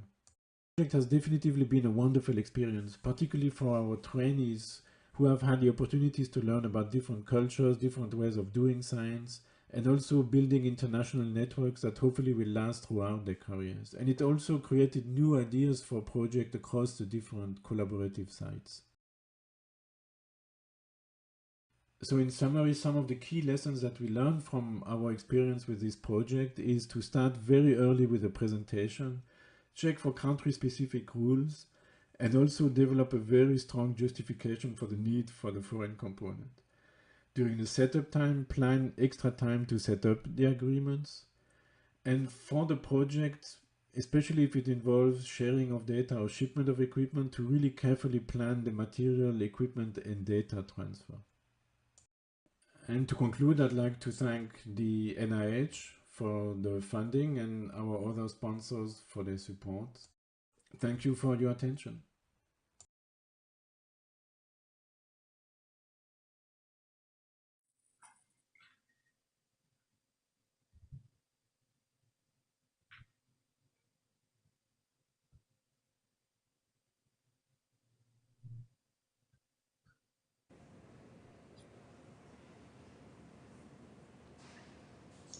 Should I begin? I think that Joao Furtado is going to give an introduction. Our next speaker is Dr. Peter Kilmarks from the Fogarty International, and he's going to speak on the research collaboration for vision health in Central America, perspectives from the Fogarty International Center, U.S. National Institutes of Health. Thank you, Peter. Thank you very much, and greetings everyone from Bethesda. I actually live just 2 houses away from Dr. Chang, the director of NEI, so we have a good connection between NEI and NIH in Mexico here from Bethesda. So I'm really happy to be invited and talk about our collaborations and potential for partnerships with Mexico and Central America. I was really happy to be invited, and following the last 2 presentations, I think I'll be reinforcing some of what's been said and adding some new perspectives. So let's first take a step back and just appreciate that NIH is a science agency, and we're really motivated by our science and our mission to conduct the research and apply the results to improve health as the rationale for our international collaborations. And I think we've seen some examples, and I'll have some examples in my presentation about what really the advantages are, or the rationale for pursuing global health research. There's unique populations and disease presentations and genetics. There's unusual exposures and environment. I have an example about aflatoxin and maize. And there's unique interventions. I have an example about frugal or novel technologies in mobile health. But also, the best scientists aren't all in the US. We really need the insight and expertise of global investigators, and other reasons here for participating in partnerships. And we really, to achieve our health goals, our global health goals, whether it's addressing diabetic retinopathy or other challenges, we need to continually develop new tools. This is reinforcing what's been said earlier about how much NIH collaborates internationally. We did an analysis a few years ago to see what percentage of publications that are funded by NIH have a non-US affiliated co-author. And what we found is, I was surprised it was this high. 35% of all NIH funded publications had a non-US affiliated co-author. So it's very much a global enterprise. And we also saw that the publications that had both US and non-US co-authors had a greater scientific impact score than the ones that had only US authors or non-US authors. We can see here that the most represented countries is actually China, but then also generally high-income countries. But among the lower income countries where there's the non-US co-author affiliations, you see good representation from the Americas, with Brazil, Mexico, and Colombia are here. Dr. Prakash presented some of this. This is just looking at the numbers of awards with international collaboration from the NIH in Mexico and Central America. Mexico having the most, but really representation of across Central America with NIH-funded research. And now this is looking at those awards with collaboration in Mexico and Central America. This is really highlighting that almost all of the NIH institutes and centers in the Office of the Director, 20 of them, do participate in collaborative research, support collaborative research in Mexico and Central America. You can see Fogarty here with 17 such collaborations, NEI here with 2, and I think Dr. Prakash made the point. This is really, there's great opportunities and room to expand this, to increase this. This is looking, it was mentioned about the intramural research and opportunities for intramural training at the NIH. There's actually 48 scientists from Mexico and Central America who are on campus at the NIH training in the intramural research programs, mostly from Mexico, but also from other countries. So this is another great opportunity. And just want to underscore that some of the data that I'm presenting and that Dr. Prakash presented comes from this resource, worldreport.nih.gov. It has information from 14 different funding agencies, so NIH, but also the Bill and Melinda Gates Foundation, the MRC, and others, and really maps where these collaborations are, where the research is going on. So you can put in some of these keywords, for example, and there's thousands of such results for research with the retina, optic, glaucoma, macular degeneration. So if you want to see who's doing what where, this is a nice tool, worldreport.nih.gov, that you can use. Now I'm going to mention some of the key funding opportunity announcements and training programs that we support from Fogarty together with the other NIH institutes and centers. I do want to underscore that because Mexico is a G20 country, we don't fund the training programs in Mexico. If there's training of individuals from other Central American countries, that would be supported, that would be funded. And obviously the other institutes and centers also do fund a lot of training. But here are some of our individual training programs. There's the Global Health Fellows and Scholars Program for a 12-month research program. So this could be for U.S. Trainees to come to Central America, or for support for Central American researchers, postdoc fellows, to have a year of mentored research support. We have for U.S. scientists, our K Award supports the U.S. scientists to live and work overseas for most of their time during their training. And then we have our Emerging Global Leader Award, again, not for Mexico, but for other low and middle income countries, 5 years of mentored research support to really launch people's careers. We have in research training our non-communicable disease research training program. And then for actual research, and again, from Mexico, people are eligible for the research awards. We have our NCD in injury research and our global brain disorders research. And I'll highlight that NEI co-funds and participates in these. So these, I would take a good look at these for looking at research support. Just going to give some examples of the kinds of eye disease research that researchers that we support. This is Dr. Wu, who was a U.S. trainee working in Ethiopia studying retinoblastoma. This is Dr. Fafawara, who spent a year in Nigeria doing research on glaucoma. So this is our Fellows and Scholars program, where we support people to go spend a year with mentored research support. And then some examples from Mexico. These are not eye disease, but here's Dr. Laju from the Mexico National Institute of Public Health, who has a grant. This is through our NCD and Injury Across the Lifespan program. He's looking at aflatoxin in maize in the relationship with hepatocellular cancer in Mexico.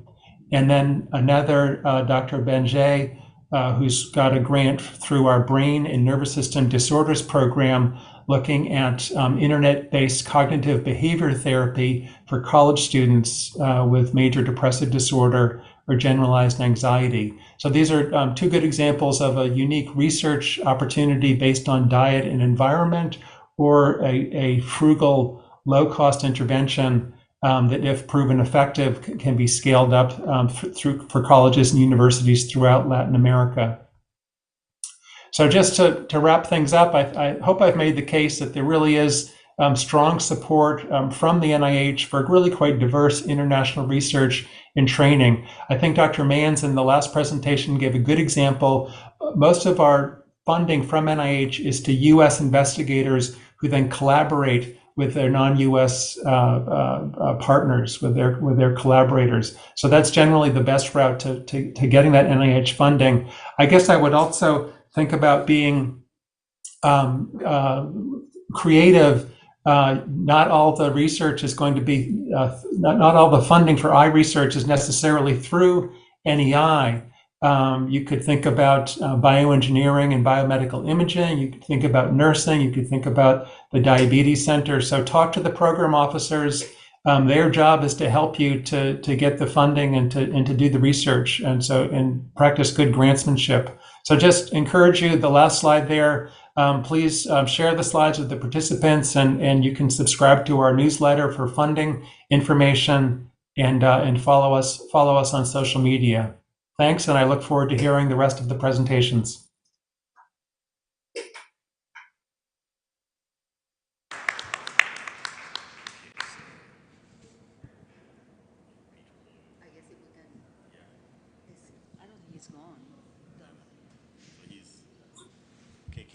Could you bring the moderators on the screen, please?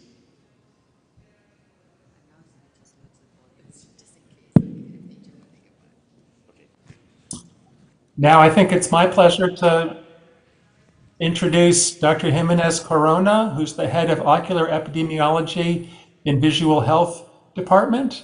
And the presentation will be on diabetic retinopathy screening in highly disadvantaged populations. Over to you, Dr. Jimenez Corona.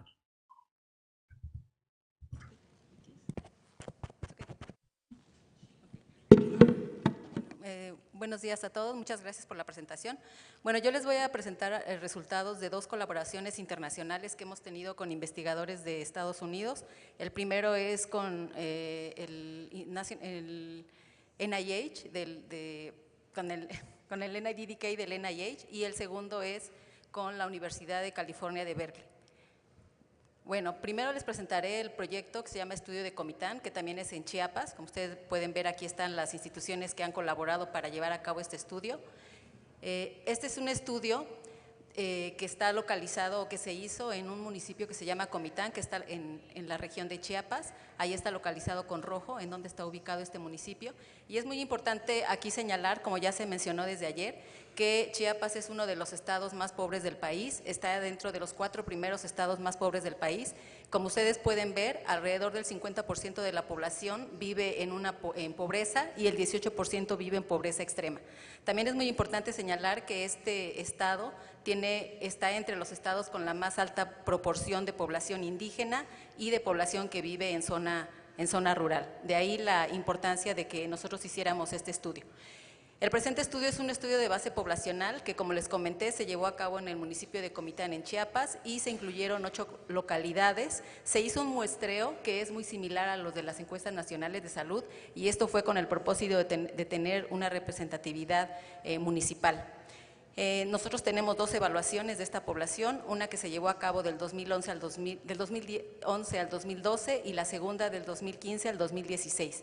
Esto es para señalar, para mostrarles que tuvimos aquí también la colaboración con el Hospital General de Comitán para la primera evaluación y con el Hospital de la Mujer para la segunda evaluación, ambos localizados en el mismo municipio. Perdón. En esta diapositiva es solo para mostrarles las condiciones que tienen las localidades que nosotros incluimos en el estudio. Es decir, son localidades que son netamente rurales, con una dispersión importante de la población y, como les comentaba, con una proporción de población indígena alta. En cuanto a la evaluación clínica y los diferentes cuestionarios que se aplicaron, aquí están listados. Es muy importante señalar que en la primera evaluación solamente de la parte oftalmológica se midió agudeza visual corregida y no corregida con estenopeico. En cuanto a esta, tenemos que el total de personas que se incluyeron para la evaluación fueron 969, es población joven, una edad promedio de 43 años, y como ustedes pueden ver, aquí hay una sobrerepresentación de la población rural. Es muy importante señalar que el uso de lentes o el autorreporte de uso de lentes fue mucho más alto en población urbana que en población rural, y la prevalencia de discapacidad visual moderada fue más alta en población rural que en población urbana. Es muy importante mencionar que para esta medición no hubo ningún caso que nosotros identificáramos con ceguera. También aquí encontramos que la prevalencia de retinopatía por autorreporte fue de 16% en el caso de las áreas rurales y de 2.3% en el caso de las zonas urbanas.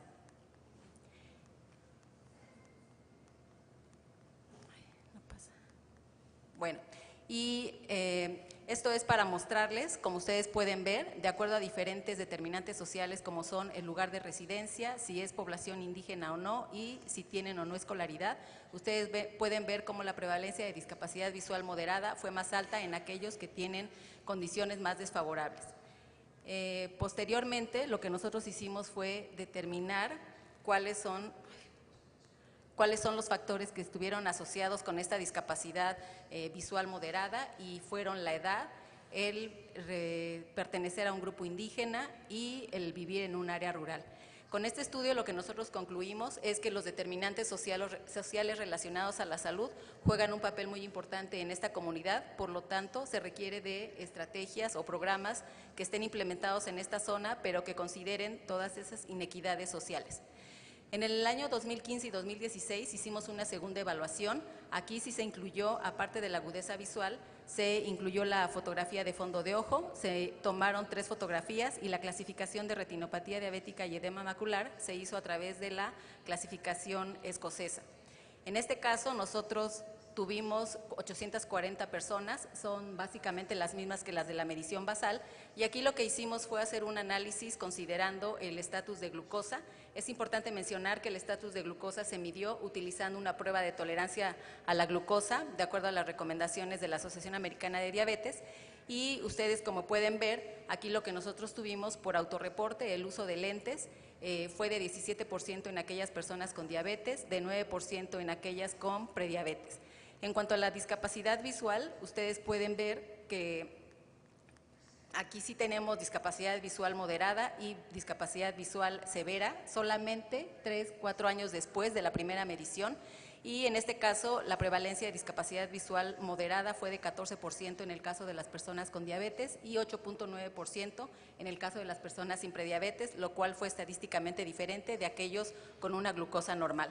En cuanto a la discapacidad visual severa, vemos que en el caso de la población con prediabetes, esta fue de 4.8%, de hecho fue la más alta y fue significativamente diferente que en la población con un estatus de glucosa normal.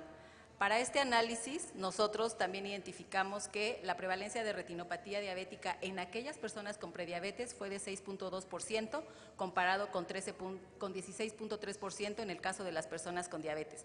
Aquí es importante señalar el número de personas en las que no se pudo hacer una gradación de la fotografía, y esto fue principalmente debido a la presencia de catarata. Aquí tenemos que para el caso de personas con prediabetes fue de 6.8, mientras que para personas con diabetes de 14.6. Por lo tanto, esto nos da una referencia o un porcentaje de referencia de estas personas o de esta población de 6.8 para las personas con prediabetes y 18.7 para las personas con diabetes.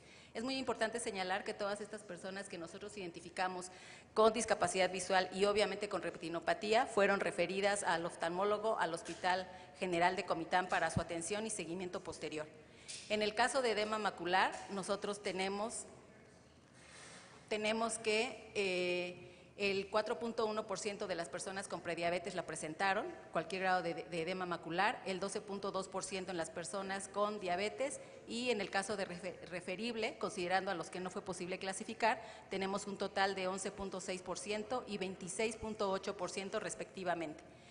En este caso, los factores que se asociaron a la presencia, ya sea de retinopatía o edema macular en esta población, fueron el ser hombre, el pertenecer a un grupo indígena, que eso fue un factor protector, el tener prediabetes obviamente y tener diabetes. En este caso también la presión arterial sistólica fue una variable que predijo de manera significativa en esta población el presentar cualquiera de estas dos condiciones, retinopatía diabética o edema macular diabético. Con este estudio nosotros, o con este análisis, concluimos que es muy importante aquí también enfocarnos antes de la diabetes en aquellos grupos con prediabetes, porque sabemos, de acuerdo con la literatura, que hasta el 50% de las personas con diabetes pueden llegar a desarrollar diabetes en algún momento de su vida, lo cual los pone en riesgo, obviamente, de presentar complicaciones como la retinopatía diabética.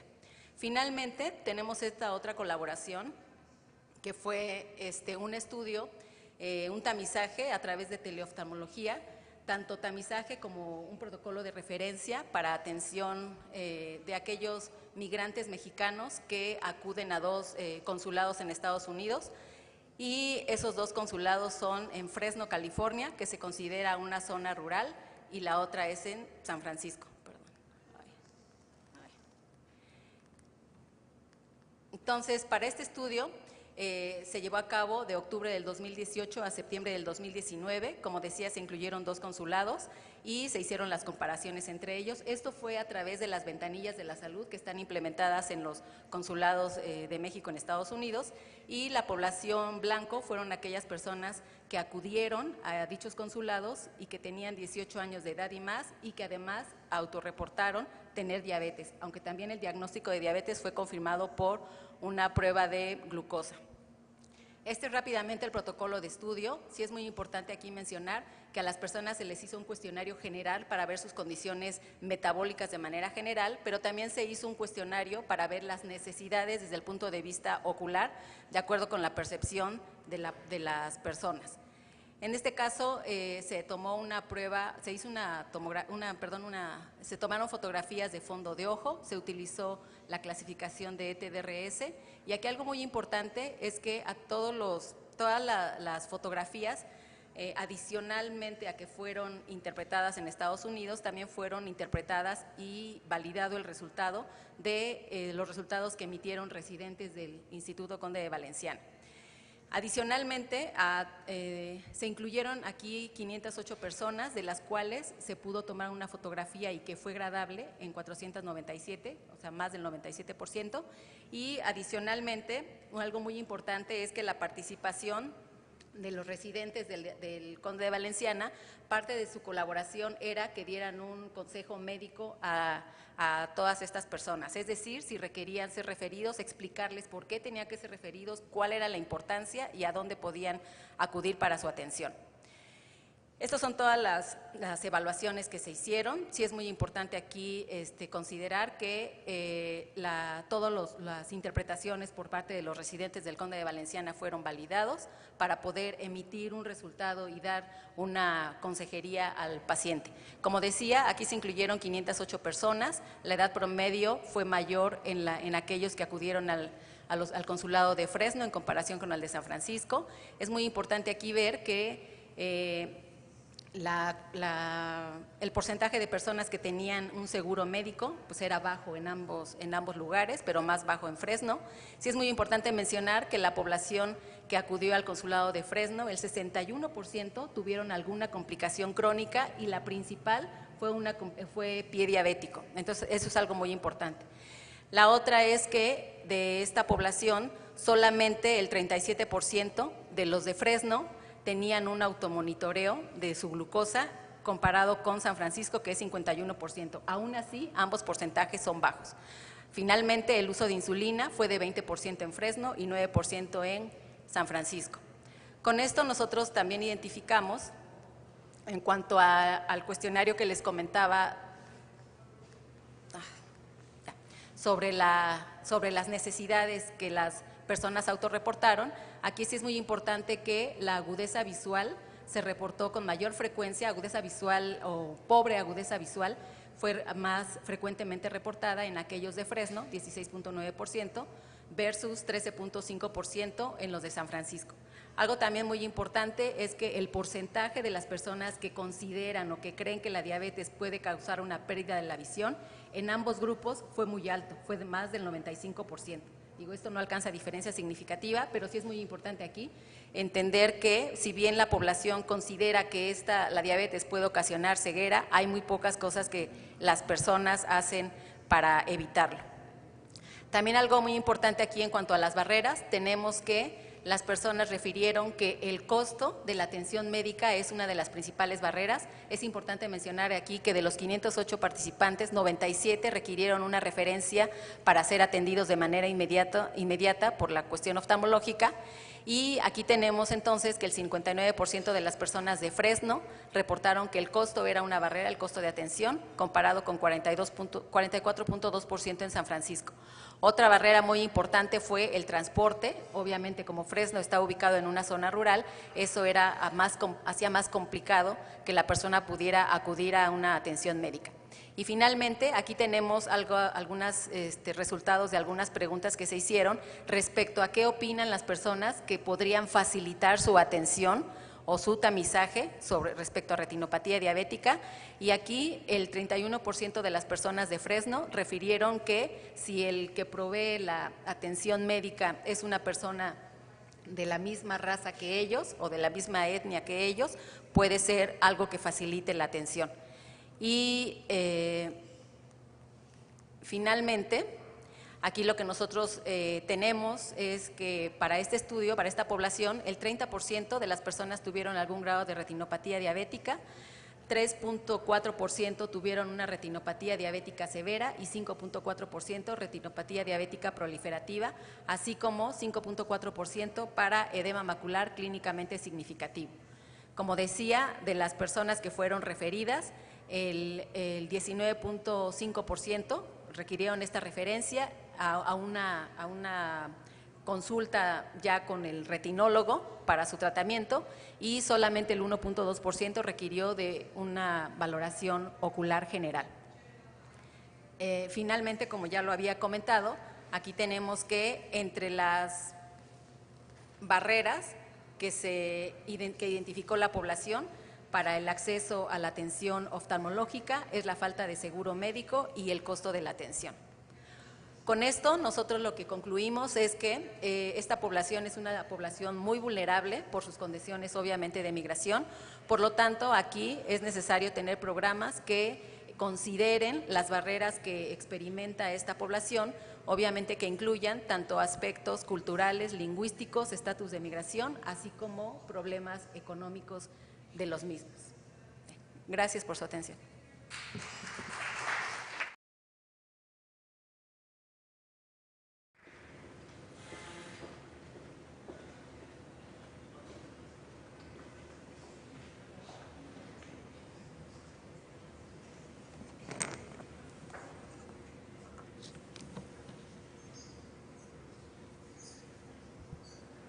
Bueno, el próximo ponente es el doctor Rodríguez Valdés, que va a hablar sobre International Retina Panel Project, example of international cooperation, productivity, and its transformation into the International Retina Group.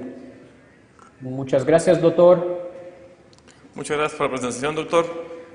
Como algunos de los moderadores son de habla inglesa y no tienen traducción, trataré de dar la plática en inglés dentro de lo que se pueda. So I was part of a project that is called International Retinal Panel, sponsored by Allergan. And I want to share my experience, which was a very good experience in the project. I believe that the international cooperation can work, but the most important thing is will. You need will of the parties in order to work. And the second important thing is a sponsor. You need money to kick off at least these programs. So this is my financial disclosures. None is relevant for the talk. The project was conceived first by Bob Weinrev in La Jolla, California. He wanted to group people, young people with good ideas, which he thought they were going to be the stars of the future, and train them in skill development. Then it evolved to the first European glaucoma panel in 2005. Then there was the first European retina panel in 2009. And the group that I belong is the first international retina panel, who was the third generation for the European retina panel, when it was open globally. So it's a mentorship program, which is where they want to develop the skills of the members. It's intended for young retina specialists, and you have to be committed to the program for 3 years, and are going to sponsor the program with all the logistics and traveling expenses. The general objectives are to develop scientific and personal skills of the members and build an international retina research network by providing a forum to discuss retina research, management, and clinical practice. And they do this by fostering our critical thinking. The strategic objectives, as stated by Allergan, are to develop future opinion leaders, to build an international network, to have a regional and international opinion leaders for the future. So this was the first European retina panel in 2009. Some of the most known people from this group were Raman Tadayoni from Paris, Praveen Patel from London, and Patti Udaondo from Valencia. The first mentors for the program, for the European Retinal Program, were Dr. Gabriel Koskas and Anna Lowenstein. It's not wrong. Oh, here you go. So this was the second panel, where Dr. J.M. Batty from the United States was also included in the mentors. And the most known people from this panel were Pierce Kane and Don Sim from London, and Javier Sarans from Spain, who are very involved in AI development. This is my group. It was bigger because now they include also people from not from Europe. The most known from our group, it's Jay Chavlani from the University of Pittsburgh, and many others that are publishing very often. So the program consisted in 3 years. Well, this is a photo of the first meeting of our program. The program is 3 years, and we have 6 meetings. The first meeting is held at a random location allocated by Allergan, and the second meeting was at Arbo every year. So in the first meeting, we all presented ourselves. We know each other. They gave us some training on media and also social media. And we had 2 keynote lecturers, which were André Romano from Brazil, who was talking about imaging, and Francine Barraco speaking about inflammation in DME. The second meeting was held in Baltimore. In Arvo, they will give us a task. They will divide the group in groups. They will give us, you go to all the imaging lectures and posters and bring the best from Arvo and then discuss it with the group. It was very funny because one of the tasks, they gave us a paper written by Usha Chakrabarty on electronic health records, and they told us to criticize it as much as we can. And then when we go back to present our conclusions, Usha Chakrabarty was there. So we were criticizing her paper to her. And also we had Pierce Kane talking about artificial intelligence. On the second year, we have a meeting at Bangkok, where we got the keynote lecturer David Crabb telling us how to measure visual function, not only with visual acuity, and also about statistics. On Honolulu, Hawaii, Vasara spoke to us about how to build a career and how he got where he is right now. And also we have Peng T. Ko. The 5th meeting was in Irvine, California at the Allergan headquarters. And it was a very fruitful meeting because we had Michael Ape talking to us about how did he develop this core trial. And Christoph Podolsky, which is a Nobel Prize nominee, talking about science. And Michael Mayon on innovation, Barry Cooperman on inflammation, and Mark Desmet joined the mentors at that meeting. And the last meeting was held at the Vancouver Arvo, where Daniel Martin talked to us about CAT trial and other trials. So until here, everything was sponsored by Allergan, but they put this group of young people willing to do research together, and they trained them, and then these are the results. So after the program, the panel was finished, we made a group called the International Retina Group, and we've been doing research together in collaboration, and we have published in many of these journals. We have about 50 papers published as a group, and we have, this is the productivity for each of the members.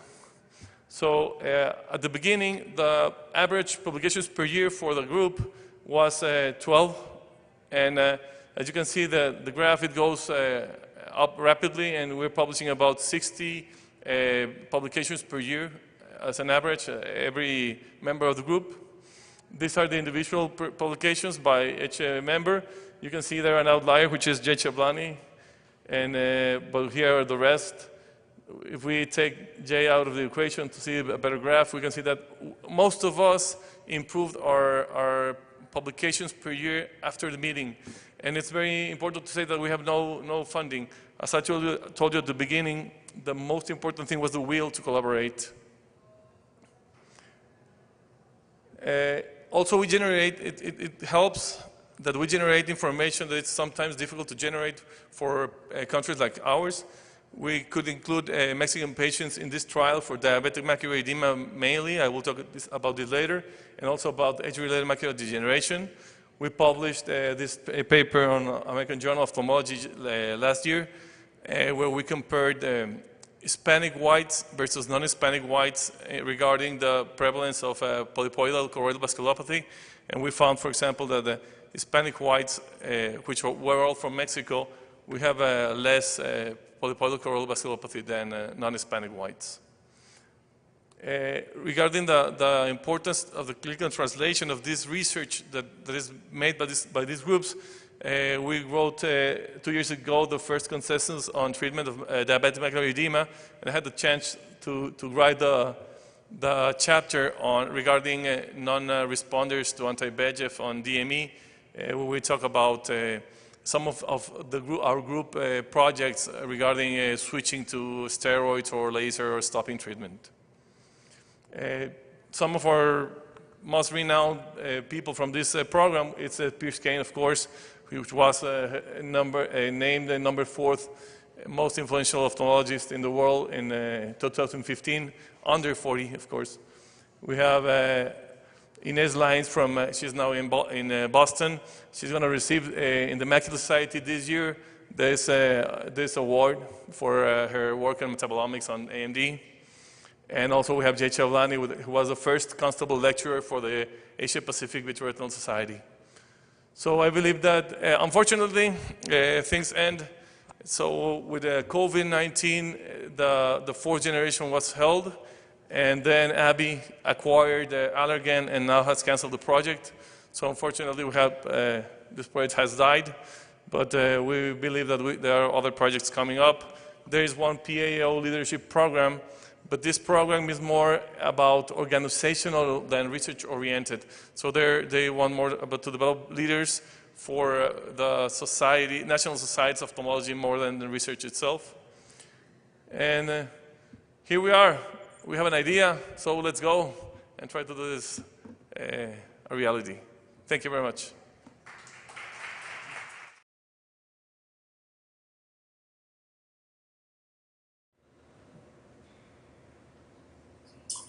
That was a terrific presentation and really highlights how much support there is and how productive these international collaborations can be, and really want to underscore from NIH and other funders, there's great interest in funding the training and career development and really engaging the next generation of researchers.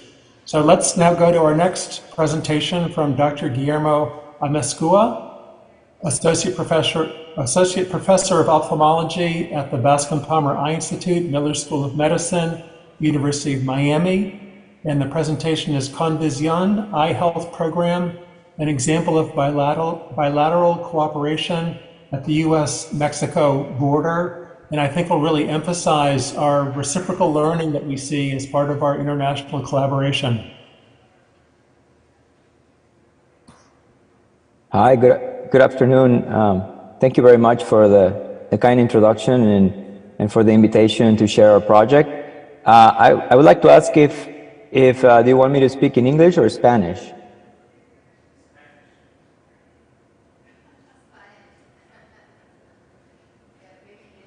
Whichever you're most comfortable with. Okay, I was told by Dr. Lansing to do it in Spanish, so I'll go ahead and change to Spanish. So, muchas gracias por la introducción y un gusto estar con todos ustedes. Yo soy el Dr. Guillermo Amezcua. Hemos revisado grandes presentaciones sobre problemas relacionados a la diabetes y las implicaciones en la salud visual.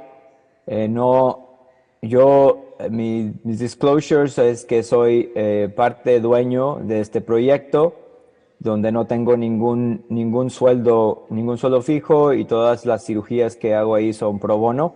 El proyecto tiene una parte privada y tiene una parte social. Yo también tengo que explicar que no soy retinólogo y probablemente si les hablo de diabetes los voy a aburrir. Soy especialista en córnea y actualmente cuento con dos NIH-funded trials que estamos haciendo en Araben en colaboración con Proctor Foundation en UCSF y en India y en la Universidad Paulista en Brasil para queratitis infecciosa, pero el día de hoy voy a compartir con ustedes un proyecto que para mí es muy importante. Soy originario de México, del norte de México, y desde el 2018 decidimos empezar un proyecto que lo llamamos Convision. La frontera México-Estados Unidos es una de las fronteras más grandes en el mundo, con más actividad, de las más activas comercialmente. Son más de 3,000 kilómetros, donde existe una conexión de un territorio muy grande. Son alrededor de 100 kilómetros de norte a sur en toda esta línea, donde existe un movimiento de gente y un movimiento comercial muy importante. La región de la frontera tiene una población más o menos de 15 millones de 15 millones de habitantes entre los dos países. Se encuentran 4 estados de Estados Unidos y 6 de México. Un total de 44 condados de Estados Unidos y 80 municipios en México y 15 ciudades hermanas entre los dos países. Es una región, como lo dije, con un movimiento comercial muy elevado y cada vez más, inclusive ahora mucho más después del COVID, con todo lo que está pasando en los países asiáticos, con más o menos un movimiento de 700 billones entre la frontera de los dos países. Como ya lo sabemos, el movimiento comercial ha ido creciendo, sobre todo disparado desde que se firmó el NAFTA, y estas gráficas hasta el 2012 han continuado creciendo, disminuyeron un poco durante las épocas pico de COVID, pero están volviendo a un crecimiento.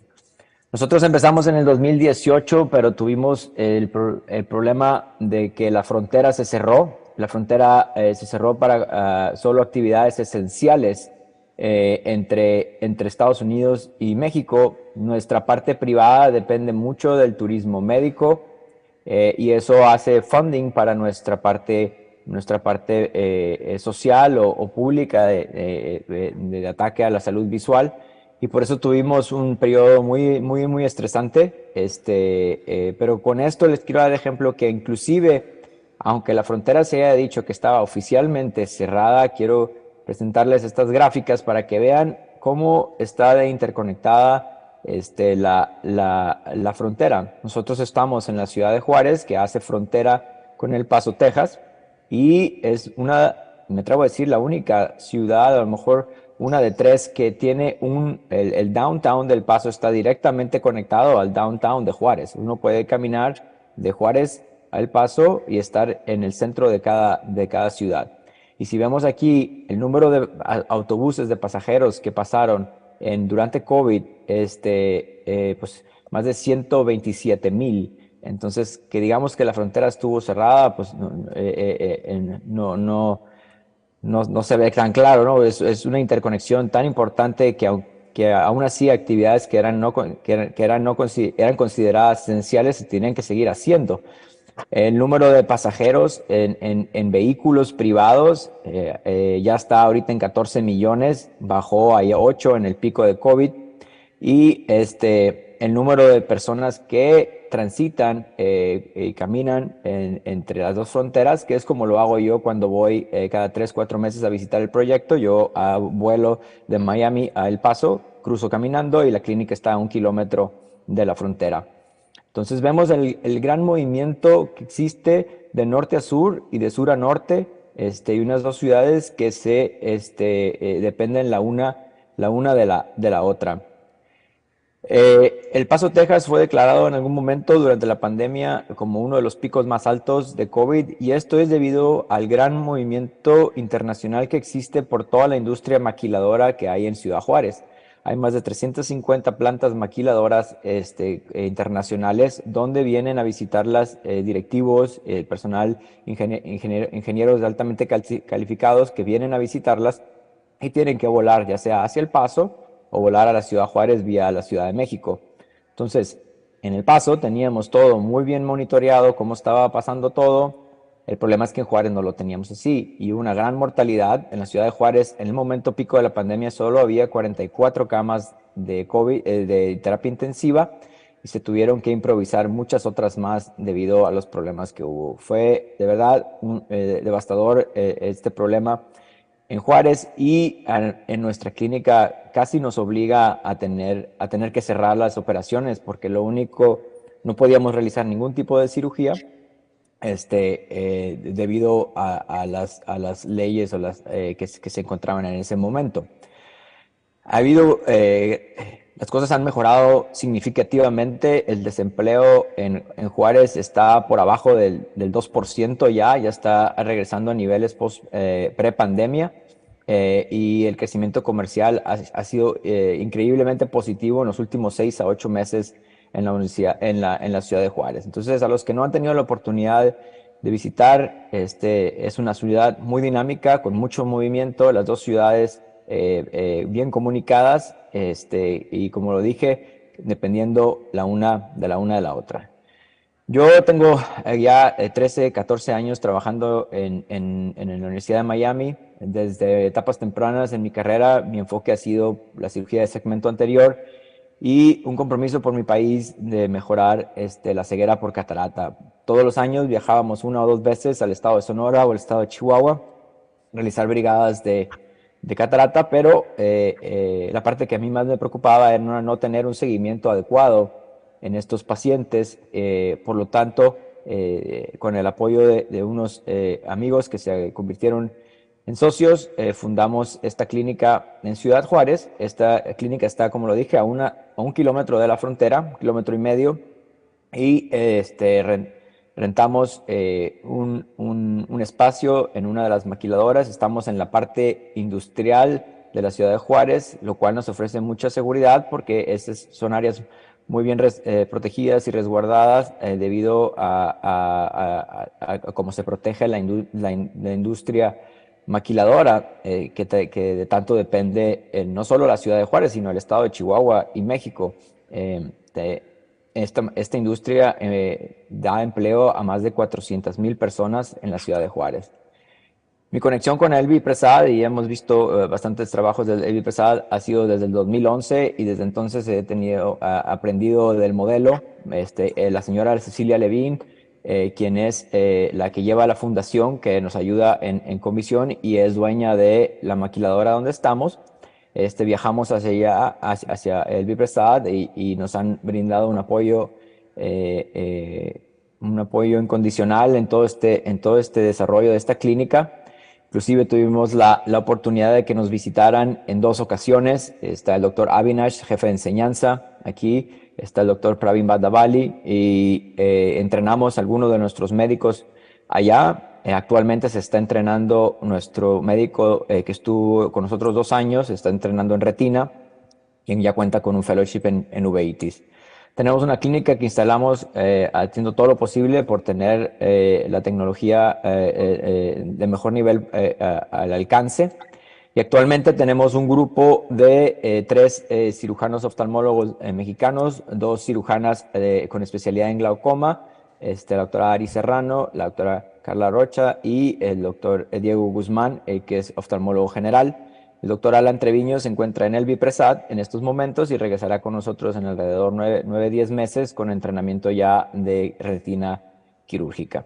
Nuestro enfoque siempre ha sido desde un principio la ceguera por catarata. Sé que el enfoque de este simposio es de retina, de retinopatía diabética, pero nos hemos encontrado con una prevalencia bien severa de retinopatía diabética en la ciudad de Juárez, y es algo que pasa muy comúnmente en el norte del país, en la región de la frontera, por el tipo de alimentación y genética que existe en estas regiones. Entonces, ¿qué estamos haciendo con catarata? Desde que empezamos con un fin social. Nuestro primer socio social fue el Club Rotarios. Con ellos hicimos alrededor de 300 pacientes en nuestro primer año de operaciones, de forma casi gratuita para estos pacientes. Pero después hemos tenido la suerte de contar con un apoyo. Bajamos un grant, aplicamos un grant a FECHAC, que es la Fundación del Empresariado Chihuahuense. Este grant se bajó en el 2019. Se hizo un tamizaje a 1,800 pacientes. Acudimos al Seguro Social, acudimos a las localidades municipales donde había una lista de espera de pacientes para cirugía de catarata con ceguera por catarata, y se realizaron 625 cirugías, de las cuales la mayoría fueron completamente gratis para estas, dependiendo de un estudio socioeconómico para estos pacientes. Cuando tuvimos el problema de COVID, tuvimos que parar todo. No podíamos hacer este tipo de cirugía, ya que no se consideraba como una cirugía de urgencia. Y como les dije, tuvimos un problema financiero importante, como muchos otros centros en el mundo. Y nos reinventamos, bajamos un grant y hicimos de todas nuestras oficinas un centro grande de testing de COVID, lo que casi no había en la ciudad de Juárez. Entonces ahí se hizo y tuvo mucho éxito. Pudimos bajar y continuar el otro grant, donde se acaba de terminar este pasado octubre del 2022, y hicimos 1,100 cirugías, 1,000 cirugías de catarata y 100 cirugías de terigión, por la prevalencia tan alta del terigión que existe en la ciudad de Juárez. Estos son algunos de los datos que obtuvimos. El grant de la compañía, de la Fundación FECHAC nos ayudó a proveer cuidados a todos estos pacientes donde la clínica tiene una ganancia poca, pero con volumen podemos mantenernos y seguir nuestra misión social. Si ven en esta foto, acá, cada calcomanía atrás donde esta señora tiene la maquiladora que se benefició y patrocinó a esta señora. Todas estas cirugías se realizaron en personas que están relacionadas a la industria de la maquiladora, ya sea que estén empleados ellos o sus familiares de primer nivel. Entonces, como le dije, estas son todas las valoraciones que se hicieron, el número de cirugías de catarata que se hicieron, y también tenemos unos fondos para que pacientes que no tenían ceguera por catarata, que mejoraban con una refracción, se les entregaron sus lentes. Actualmente hemos pasado a nuestro tercer proyecto con el FECHAC. Estuve ahí la semana pasada, hicimos alrededor de 40 cirugías. Ya tenemos, como lo mencioné, 3 cirujanos que están constantemente, y esta es un grant por 1,600 cirugías. ¿Qué nos ha pasado? Que el 18% de todas nuestras cirugías, en el momento, el día de la cirugía, se cancelan por problemas de síndrome metabólico. Los pacientes llegan con presión alta, incontrolable, glicemias altas, a pesar de que todos estos pacientes tuvieron un estudio de medicina interna una semana antes de la cirugía. Entonces, por esto mismo y el problema tan severo de la retinopatía diabética y del síndrome metabólico en general en la zona, pues hemos estado desarrollando opciones para atacar este problema. No creo que los vaya a aburrir con toda esta data epidemiológica que ya la sabemos muy bien, pero que sabemos que en la región de la frontera es muy prevalente. Los pacientes llegan tarde, no se identifican de forma temprana y llegan ya con una pérdida de visión alta, y cuando se hace el diagnóstico es difícil ofrecer un tratamiento adecuado por falta de recursos. Esta data ha sido bien presentada y valorada por otros colegas, como el doctor René Cervantes, que él practica en la región de Tijuana, y lo tiene muy bien publicado.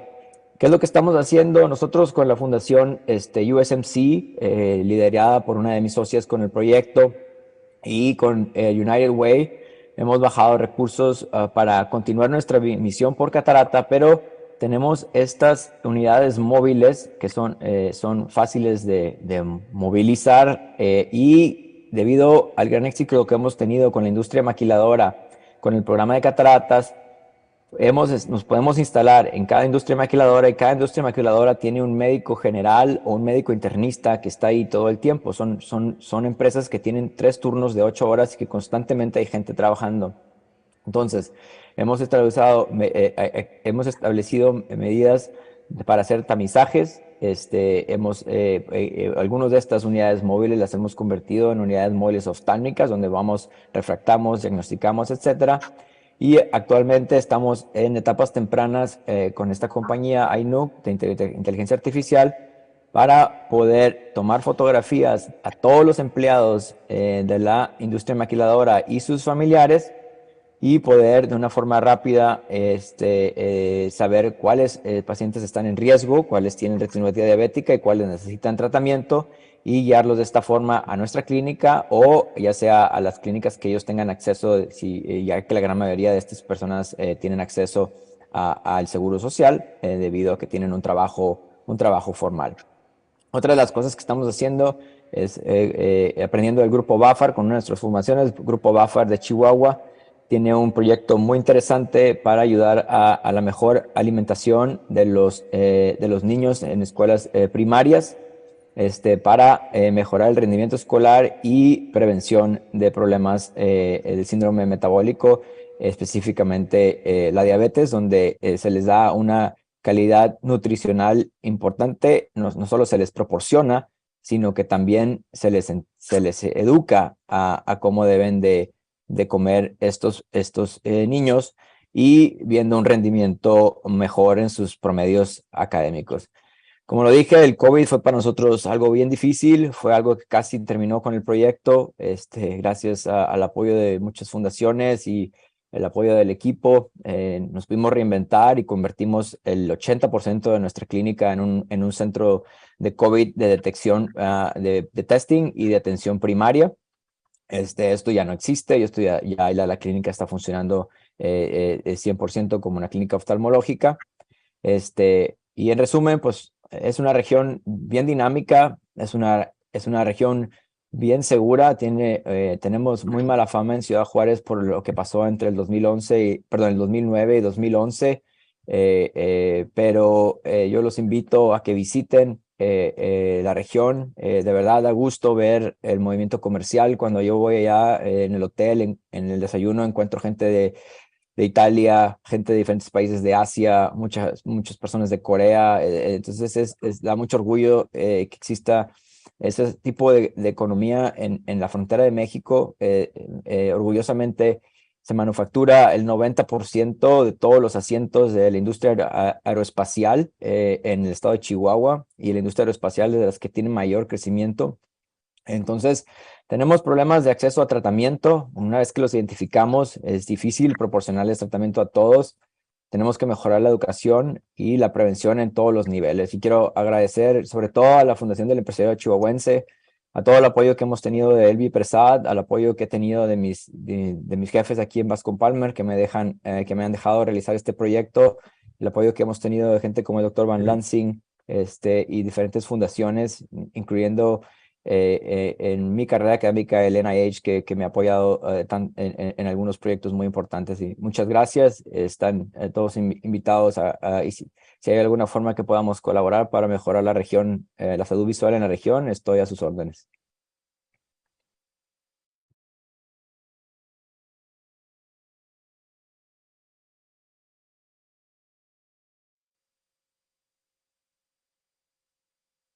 Muchas gracias, doctora Mezcua. Me alegra mucho ver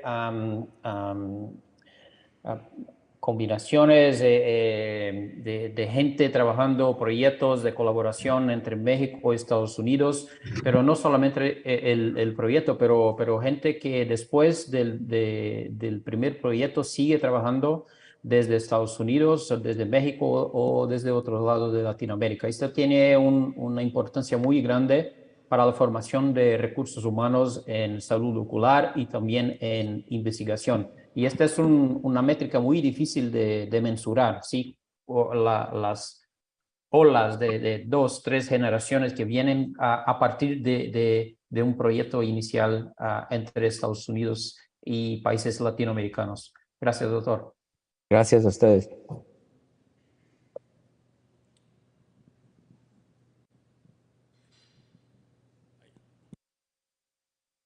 I guess I'm the last speaker of the session. So I've already been introduced, so thank you. So I'm back to talk about one of the topics that National Eye Institute has working with India. And I bring the greetings of our health attaché, Dr. Preetha Rajaraman, who works very closely with our friend, Dr. Maria Julia Marinisan.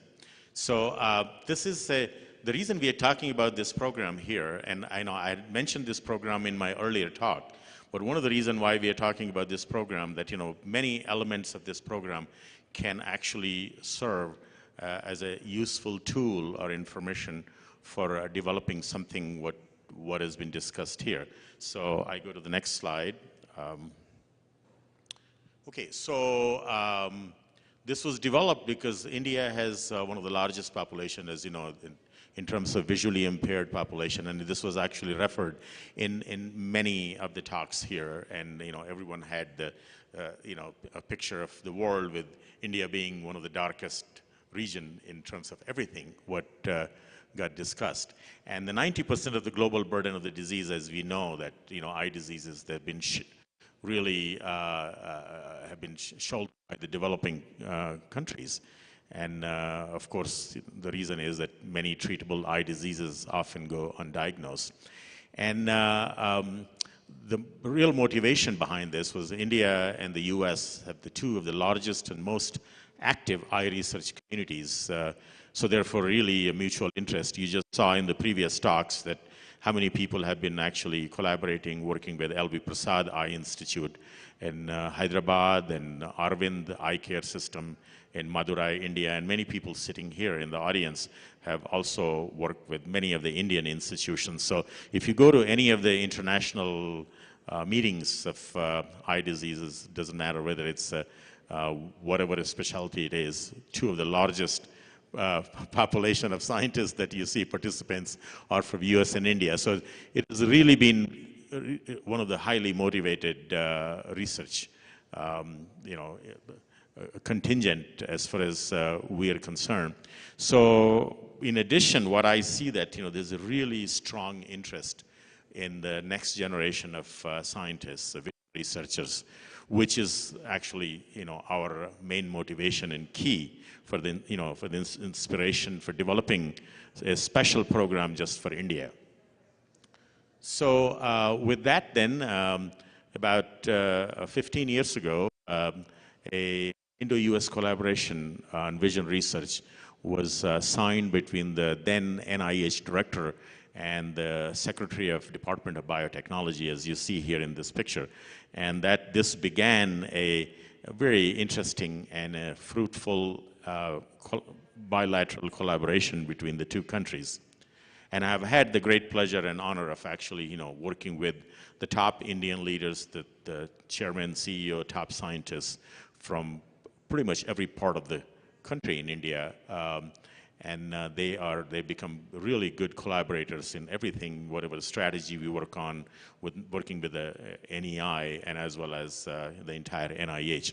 So I summarized here, we are currently in the last 15 years, we've run about 4 rounds of Indo-US vision programs, and each round is about 5 years or so, 4 to 5 years.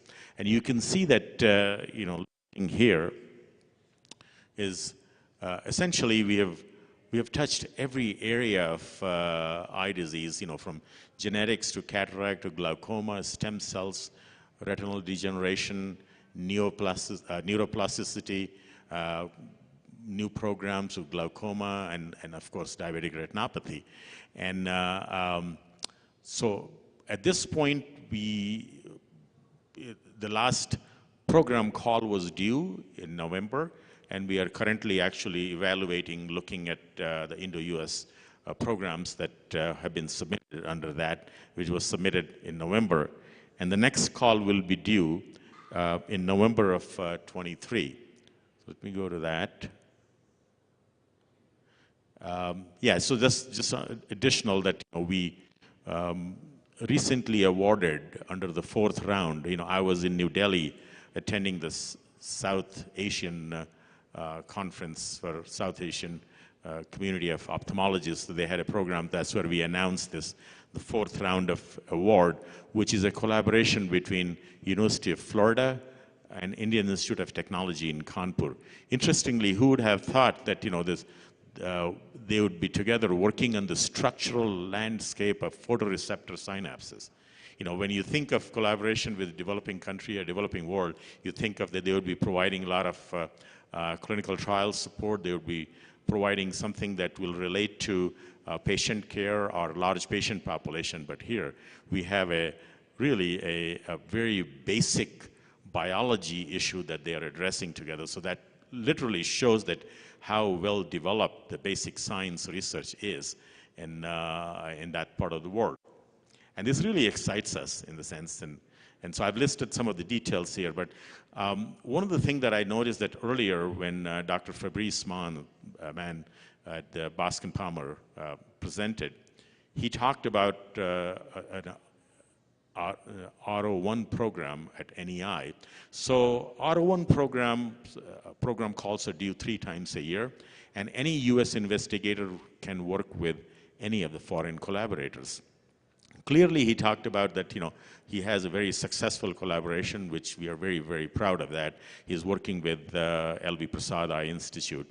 And in that program, specifically, when everything is awarded here in the US, that it goes, all the packets and grants, everything goes to India, and the government of India starts their review again. And that's what there's a huge delay, sometime 6 months to a year. And a lot of people have been frustrated. But the beauty of this program is all those formalities have been removed. And here, both sides actually review their programs at the same time. So we have, there's no delay. If people enter into the submission under the Indo-US program, there's absolutely no delay. Both the reviews in India as well as in the US are done parallel, and so things can start the same day. The programs can start the same day in the US as well as in India. So it is a similar kind of program that Dr. Mernissen and I have talked about, that there's a possibility that if we can work something together with the government of Mexico, which of course she will be exploring. All right? So let's see. All right, so in addition, there are obviously there are a large number of postdoctoral fellows come from India, so that we are involved, highly involved in the training. We've sent many folks back to their home countries, and they have established their own laboratories, and they're training people from around the world. So I think it's literally working both ways. We have young scientists who come and get training and a US way of doing science at NIH, and then they go back and establish their own labs, and they become successful. And here's some kind of summary pictures that you can see the secretaries on both sides, Secretary of Health, Secretary of Biotechnology, and all these leaders who have visited and done things. So these are some of the useful links if any of you would like to take a picture of this. And I'm going to stop here, and I'm going to use the rest of my about 2-3 minutes time for to show you something else. Anyway, this is a summary here. All US PIs are encouraged to create partnership with Indian PIs. Next grant applications are due in this program on November 8th. And here's the contact information of our program director, who specifically addresses the issues related to this program. And I'm going to stop here and ask Dr. Sanchez here and the folks in the back if they can put me on GGC website. Okay, so can you go back to the home page, please? The home page. Yeah, just a home. Okay, so here's a program that I wanted to utilize my next 2-3 minutes talking about. It's a Global Eye Genetics Consortium, which could also serve a good discussion point. This is a program that National Eye Institute actually, and I was personally involved in starting this. So as you can see that this program was developed about 9 years ago. We signed can you go to the history, please? The history link. Yeah. So about 9 years ago, that's you can see in the picture, Professor Miyake was the president of Tokyo Medical Center, and Dr. Paul Sieving, then director of National Eye Institute, and Professor Takeshi Iwata and myself. So we basically were in discussion for about almost a year, and we started this Global Eye Genetics Consortium. And this program since then has, and you can just scroll up, scroll down, continue going down. And this gives a history, keep going down. So we launched it in 2014, keep going down, please, yeah. And a lot of activity has happened, and Dr. Van Lansing has also been involved in working with us at several points. In the last 9 years, this program has grown, and now the members from almost 35 countries, several hundred members from all over. What we have done is brought all the eye genetics, most of the eye genetics researchers at one single platform.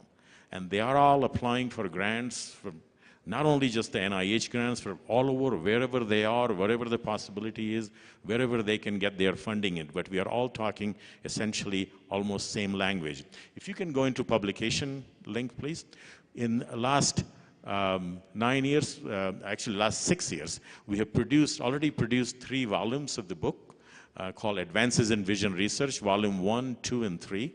And we are currently working on the 4th volume of the book.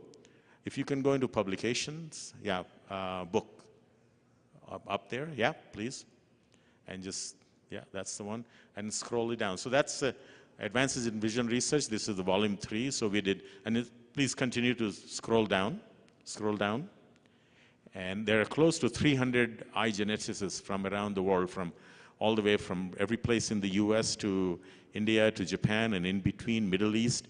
So everybody has really come to one platform producing that. This is a publication done by Springer Nature.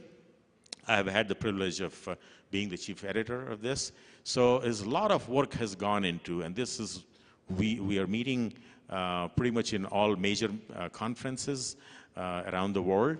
And incidentally, we just had our first international congress in Mumbai, and Professor Natarajan, who spoke earlier, served as the local chair. So we brought close to 300 scientists in a hybrid meeting.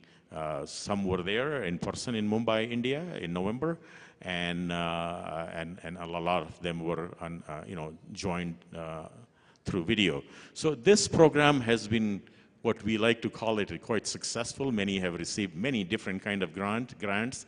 There are many. You can go on this site. It's called gegc.org, and you can see that there are training programs. People have been trained with each other, at every single level, from undergraduate to graduate level to MDs to clinicians and so on. So I think I'm going to stop here and just give you a lead that this would be really a good program to look at if whatever you are thinking, and I'm sure this will be discussed again this afternoon in the closed door session. So with that then, I want to thank my co-moderators, Dr. Peter Kilmarks and Dr. Joao Furtado, for really helping me with this session. And this essentially, I want to give them a chance if they would like to make any comment. Dr. Kilmarks, please, if you have any comments, closing comments. Bring Dr. Kilmark on the screen, please. Thank you, John, and I'll be brief. Just want to appreciate all of the presentations and really very rich science and examples of collaboration and what some of the challenges are, but then also how really very productive it can be having these international collaborations. So I wish you best of luck with your deliberations and really trying to form stronger partnerships between Mexico and the US for eye research, but also with other countries in Central America, and also more broadly with the other institutes and centers at NIH, including Fogarty. Thank you. Dr. Furtado, please. Yeah, and I echoed Dr. Kilmark's comments on the high level of the presentations and the importance of these initiatives like this symposium. And I'm available to anyone who need any kind of help or collaboration. Many thanks. Thank you very much, Dr. Kilmarks, and thank you very much, Dr. Furtado. So now officially we conclude this session, and but we are going to have the 2 presentations that were for whatever reason, for technical reasons, we were not able to actually run those recorded presentations. So I have been told, Dr. Van Lansing has just told me that they are in and everything, the technical issues have been resolved. So this is the end of the international session. However, we are going to run those 2 presentations. First one,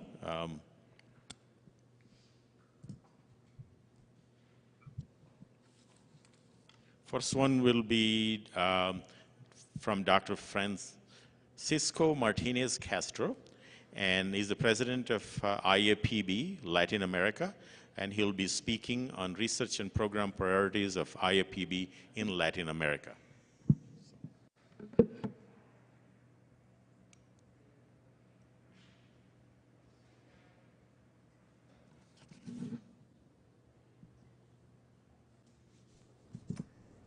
Antes que nada, quisiera agradecer la oportunidad que se me da de participar en este simposio tan importante y avalado por organizaciones prestigiadas que realmente ponen en primer lugar, como una prioridad cómo enfrentar el problema de la discapacidad visual.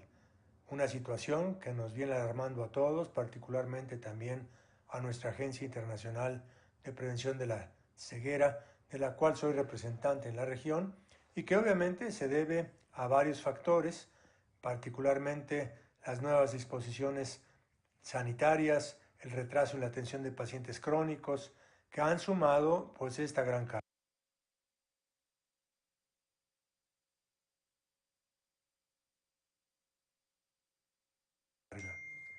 Ya desde el año pasado en México se había manifestado esta preocupación con un censo que nos lleva al 16.5% de discapacidad, obviamente de la cual apenas un 4.5% es por razones desde el punto de vista visual.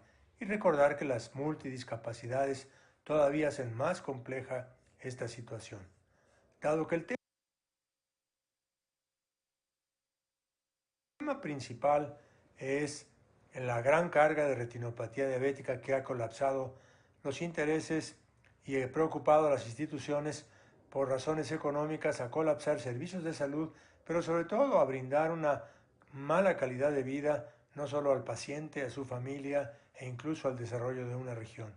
La Asociación Panamericana de Oftalmología, en la cual tuve oportunidad de participar en el año 99, hicimos una convocatoria en la cual el profesor Juan Verdaguer fue iniciativa de él y todos ayudamos, dándonos una cifra y un dato representativo que puso a la vista la preocupación real de considerar que la retinopatía diabética ya era una prioridad en ese entonces y que nos dio cifras que hoy siguen siendo muy compatibles con nuestra realidad. En una convocatoria, la tercera parte de los pacientes ya tienen un hallazgo en retinopatía diabética, muchos de ellos ya urgencia de un tratamiento, pero sobre todo el edema macular como la principal causa.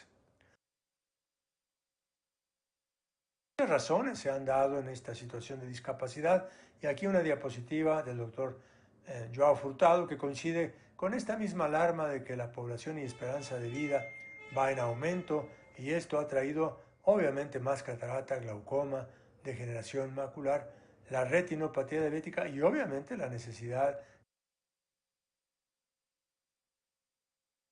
de crear más centros en rehabilitación.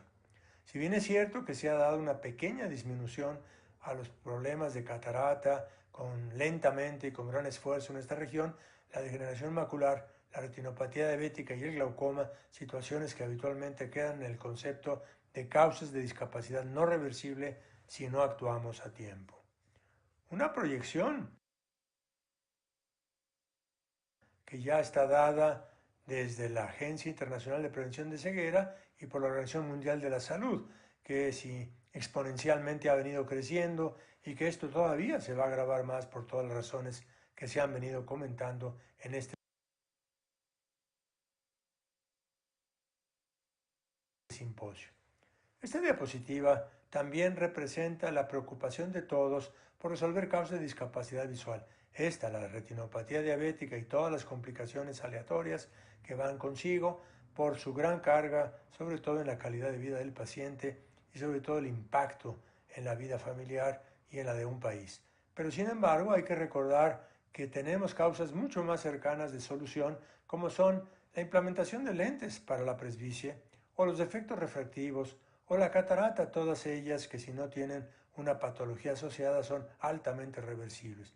Y aunque la carga de otras patologías pueda ser realmente de severa a moderada, pues en ellas están la degeneración macular, el glaucoma y la retinopatía diabética, que obviamente las campañas para detección temprana pueden ser una herramienta útil, sobre todo si integramos al contacto de primera vez a la referencia oportuna.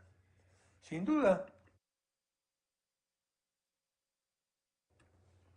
que América Latina, nuevamente así lo expresa la Organización Panamericana de la Salud, si bien en ceguera tenemos una carga importante, la discapacidad visual que llega de moderada a severa ya suma una cifra nada despreciable, por lo cual tenemos que generar este trabajo conjunto, esta conciencia e incluso la necesidad de sensibilizar a los nuevos centros de entrenamiento de oftalmólogos para que realmente preparen a sus discípulos básicamente a sus nuevas generaciones de oftalmólogos a saber cómo se va a enfrentar este reto que seguramente va en aumento. Si alguien quisiera mucha más información, pues obviamente hay un gran trabajo hecho desde la Agencia Internacional de Prevención de Ceguera con este libro que puede todo el mundo consultar en la página www.iapb.org y buscan Global Map. Ahí encontrarán algo muy actualizado para entender por región, por país, las diferentes causas que realmente representan prioridad y que nos deben dar una guía clínica para enfrentar cómo vamos a resolver estos pendientes. Tener esta evidencia nos hace planear mejores estrategias, nos hace planear una justificación, inclusive ante grandes grupos de trabajo y especialmente a juntar aliados, como puedan ser organizaciones gubernamentales, no gubernamentales o hasta iniciativa privada. Así pues, los invito pues a conseguir esta posibilidad. Estamos hablando básicamente de lo que es baja visión. Y finalmente para eso ya hay cifras establecidas. Una clasificación de baja visión por número nos hablan de que moderada es cualquier detección por debajo de 20/60. Y esta cifra debemos tenerla muy presente, ya que muchas veces, aún en campañas de cirugía de catarata, se siguen dando resultados tan bajos como estos, lo cual hablan de que no tienen ningún impacto, o correcciones de lentes en campañas que no corrigen lo suficiente. Así pues, ya este es un signo importante en nuestra detección para pensar en referir a un paciente y brindarle ayudas visuales. La severa obviamente irá también de la mano si es que ya no tenemos más que ofrecer a nuestro paciente, si ya es el resultado final de un largo proceso en donde fueron implementados los mejores métodos de diagnóstico y de tratamiento.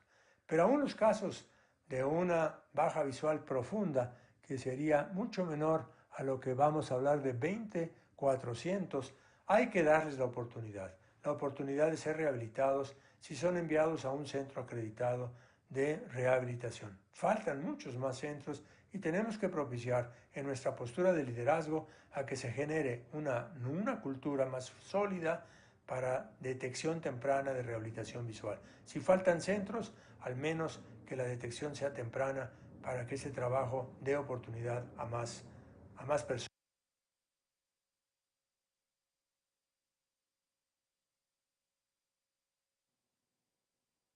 necesitadas. Y conviene también recordar que aquí hay otra condición que frecuentemente nos pasa desapercibida y que es difícil. El glaucoma, muchas veces al paciente consciente de que viene teniendo una limitación, es complicado, no lo acepta y no lo acepta por esa necesidad de seguir siendo autosuficiente. Todos recordamos que ya una visión moderada, que sigue siendo central muy buena, pero con una disminución de menos de 30 grados, y hacia el inicio de un deterioro que va a limitarlo en algunas actividades, incluso como puedan ser el transitar en automóviles, o finalmente, ya no se diga formas más severas entre 10 y 6 grados, y las profundas, que realmente asombran al familiar y al paciente, porque ellos dicen textualmente que son capaces de seguir leyendo textos pequeños o incluso letras ante un televisor. Sin embargo, la limitación en su desplazamiento es realmente importante y es ahí donde realmente deberíamos de empezar a impactar con esta situación. Por supuesto que las conclusiones dadas por todas las organizaciones coinciden con las que dio la Organización Panamericana de la Salud. Si bien es cierto que hay una reducción en la prevalencia de catarata, la cual ha sido muy lenta, porque realmente la tasa efectiva de cirugía de catarata apenas en algunos países ha llegado a niveles satisfactorios y en otros estamos en tránsito de llegar a hacerlo, como es nuestro propio país. Así pues, un discreto aumento en los números absolutos de ciego y deficientes visuales se estará dando a pesar de estos logros en catarata y faltarán los beneficios que se den por resolver los problemas refractivos. De todos modos estarán realmente opacados porque la población en calidad de tiempo y vida y esperanza de vida seguirá generando más patología crónico-degenerativa y en esto tenemos que tenerlo presente. Tenemos que buscar más centros o alertar a nuestra población para que ella también tome un papel activo en esta participación. Es importante analizar algunos factores que a continuación me doy por referir a ustedes, como señalar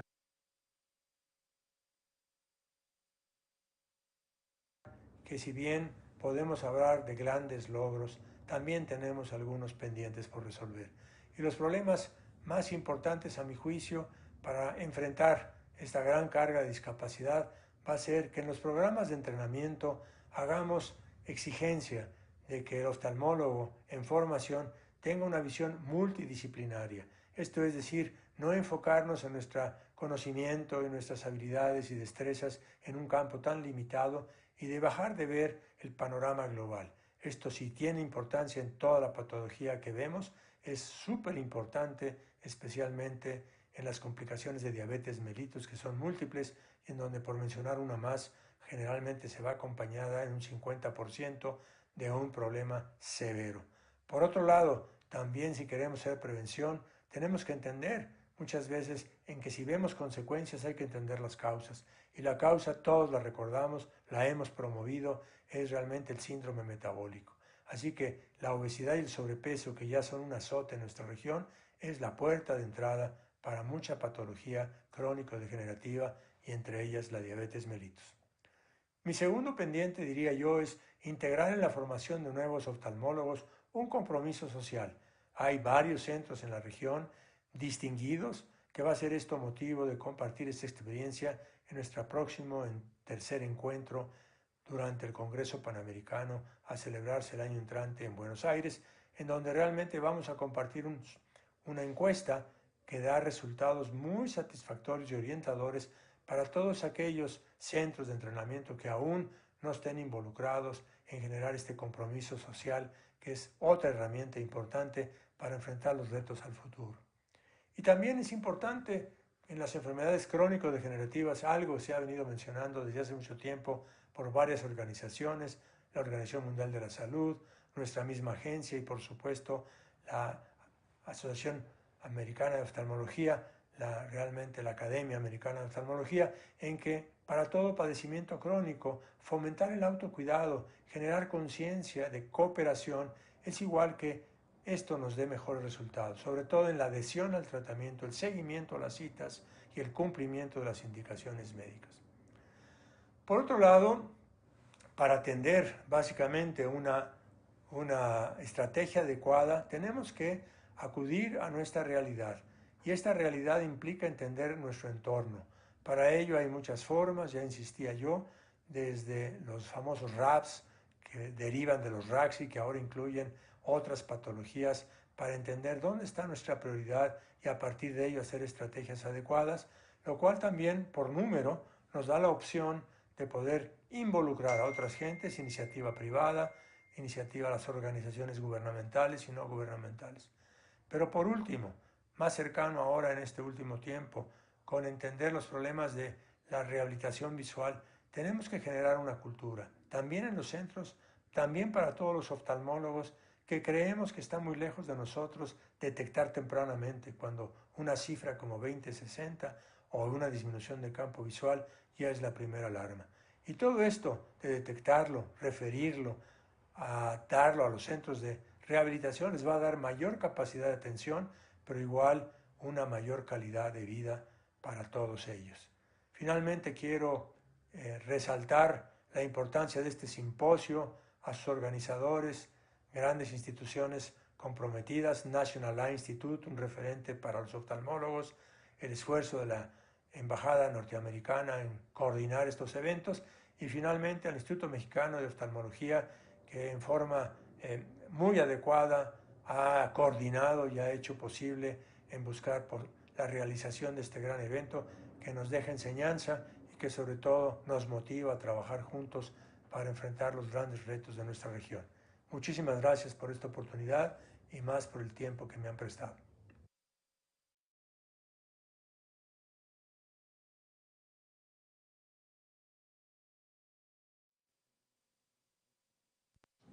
Okay, so my thanks to Dr. Martinez, Francisco Martinez Castro. We just move on to the next and which is literally the last presentation, which also we had difficulty yesterday. This recorded talk is now available, and it will be played by our organizers here. This talk is by Dr. K. Dharamalingam. He's the Director of Research, Aravind Medical Research Foundation in Madurai, India.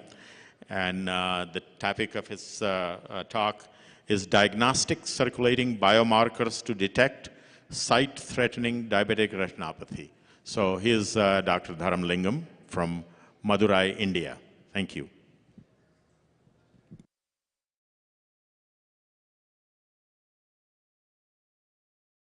I would like to thank the organizers and Dr. John Prakash for giving me this opportunity to present our work in this symposium. In this talk, I will be focusing on the identification of circulating biomarkers for predicting the progression of diabetes to diabetic retinopathy and for the prediction of progression of non-proliferative diabetic retinopathy to proliferative diabetic retinopathy. I have here listed my collaborators, Dr. Jaya Maheshwari, Dr. Deepan Banerjee, and our clinician and retina specialist, Dr. Kim. Diabetes is one of the leading causes of mortality. Approximately 590 million people will die of diabetes and its complications by 2035. More than 50% of the people are unaware of their diabetic condition. In India, by 2045, there will be 700 million with DM and 548 million with pre-DM. This is 51% increase compared to the year 2019. Further, the conversion to DM is also much higher among the pre-DM people. Diabetic retinopathy is a microvascular complication which affects 15 to 20% of the diabetic patients. Undiagnosed diabetes also progresses to DR at a considerable rate. Almost 50% of DR are affected by vision-threatening diabetic retinopathy. As of today, in India, we have 3 million people who are at the risk of developing vision-threatening diabetic retinopathy. As you know, diabetic retinopathy is a progressive disease. Progression from a mild to severe NPDR and then further to proliferative diabetic retinopathy. Early detection before the onset of the disease will have a better chance of treatment and control of the disease. It is known that protein biomarkers appear well before the clinical symptoms. Therefore, our idea is to figure out the protein biomarkers which are having predictive value. As shown here, the detection before the onset of the clinical symptom allows early intervention in modifying the lifestyle and also starting the preventive management or preventive treatment well ahead of time. Therefore, it will be ideal to get biomarkers to predict the onset of DR among DM before the development of clinical symptoms. Previous studies reports 14 specific proteins as candidate biomarkers for DR among DM patients. We have identified in our own studies proteins specific to South Indian population. A total of 57 proteins were shortlisted for further studies by us. In these studies, equal number of proteins were found to be up or down regulated when compare DM and DR. We have taken 12 proteins for validation using ELISA. The level of these proteins were analyzed in both the UK and Indian populations. This is a binational project involving population from both countries. A large sample set was used for this population-based study involving these 3 centers. Now the study design to examine the proteins is shown on the slide here. We have 4 different groups. One is without any history of diabetes, so we call them no DM. type 2 diabetes of at least 5-year duration, that is DM, and then non-proliferative DR with diabetic macular edema, and proliferative DR which is actually STDR. Now, data shown in this study clearly demonstrates the increase in cystatin C level in the NPDR and PDR compared to DM and no DM. This trend in the cystatin level is found in both Indian and UK populations. This study was published recently in JAMA Ophthalmology. Among the 12 markers, apart from cystatin C, we also examined LRG, and it also showed increase in the NPDR and PDR compared to DM. Therefore, these two markers are good indicators for the progression, and people with these markers can be prioritized for further screening. The performance of the two markers are represented in these two ROC curves. In both the populations, the left on the Indian population and the right one on the United Kingdom population, cystatin C plus LRF show excellent sensitivity and specificity, and their AUC is more than 80. In the Indian population, cystatin C itself is doing well as a predictor of onset. In both populations, inclusion of LRG marginally improves the prediction potential.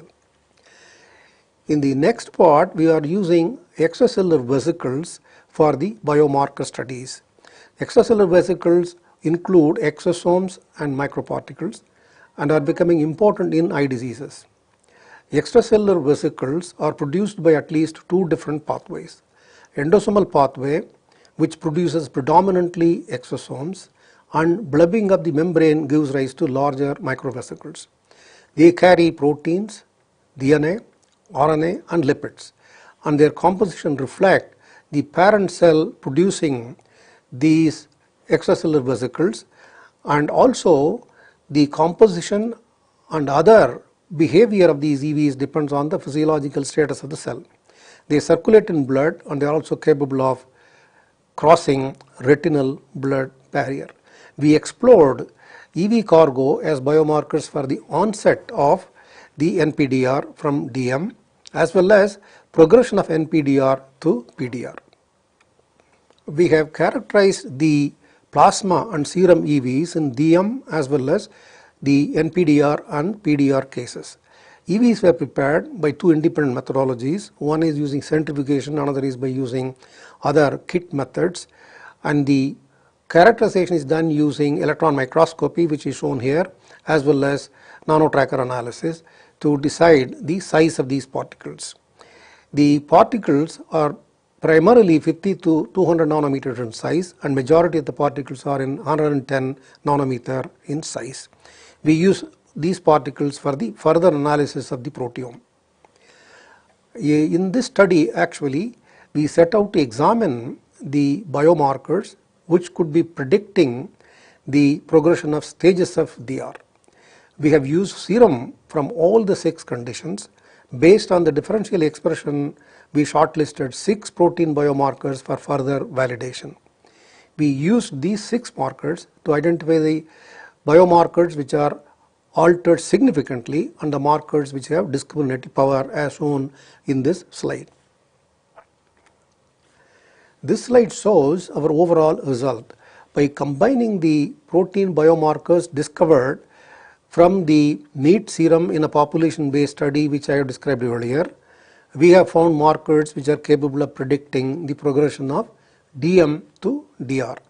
Now, using the protein biomarkers which we have discovered using the EVs, we could find markers which can predict the progression of non-diabetic retinopathy to proliferative diabetic retinopathy.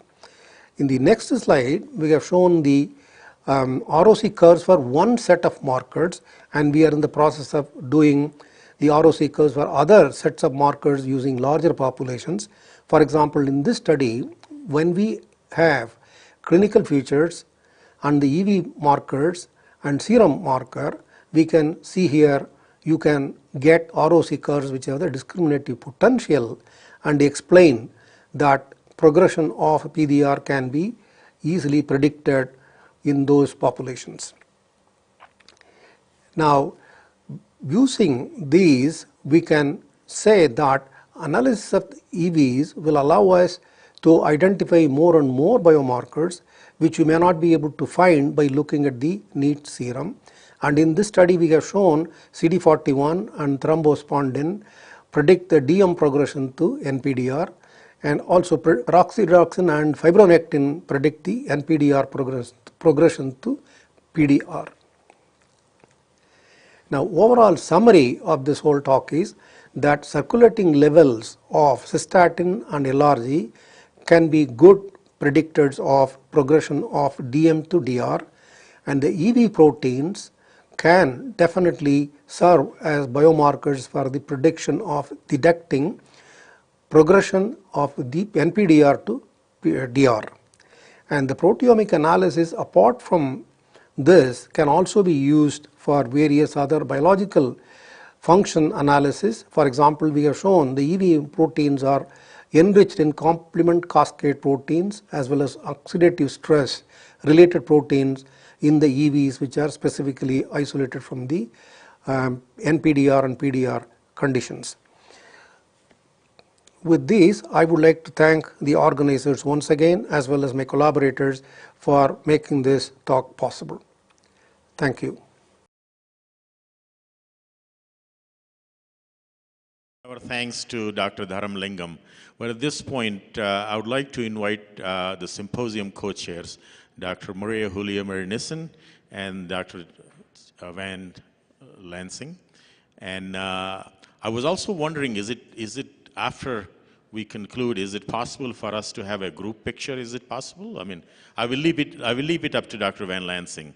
So I'm going to hand it over to the lady who's really done everything and amazing. Let's give them a great round of applause to Dr. Maria Julia and Dr. Van Lansing.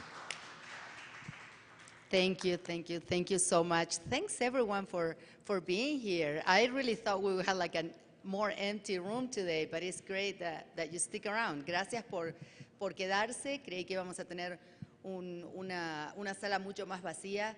Sé que es viernes, el día de ayer fue largo e intenso.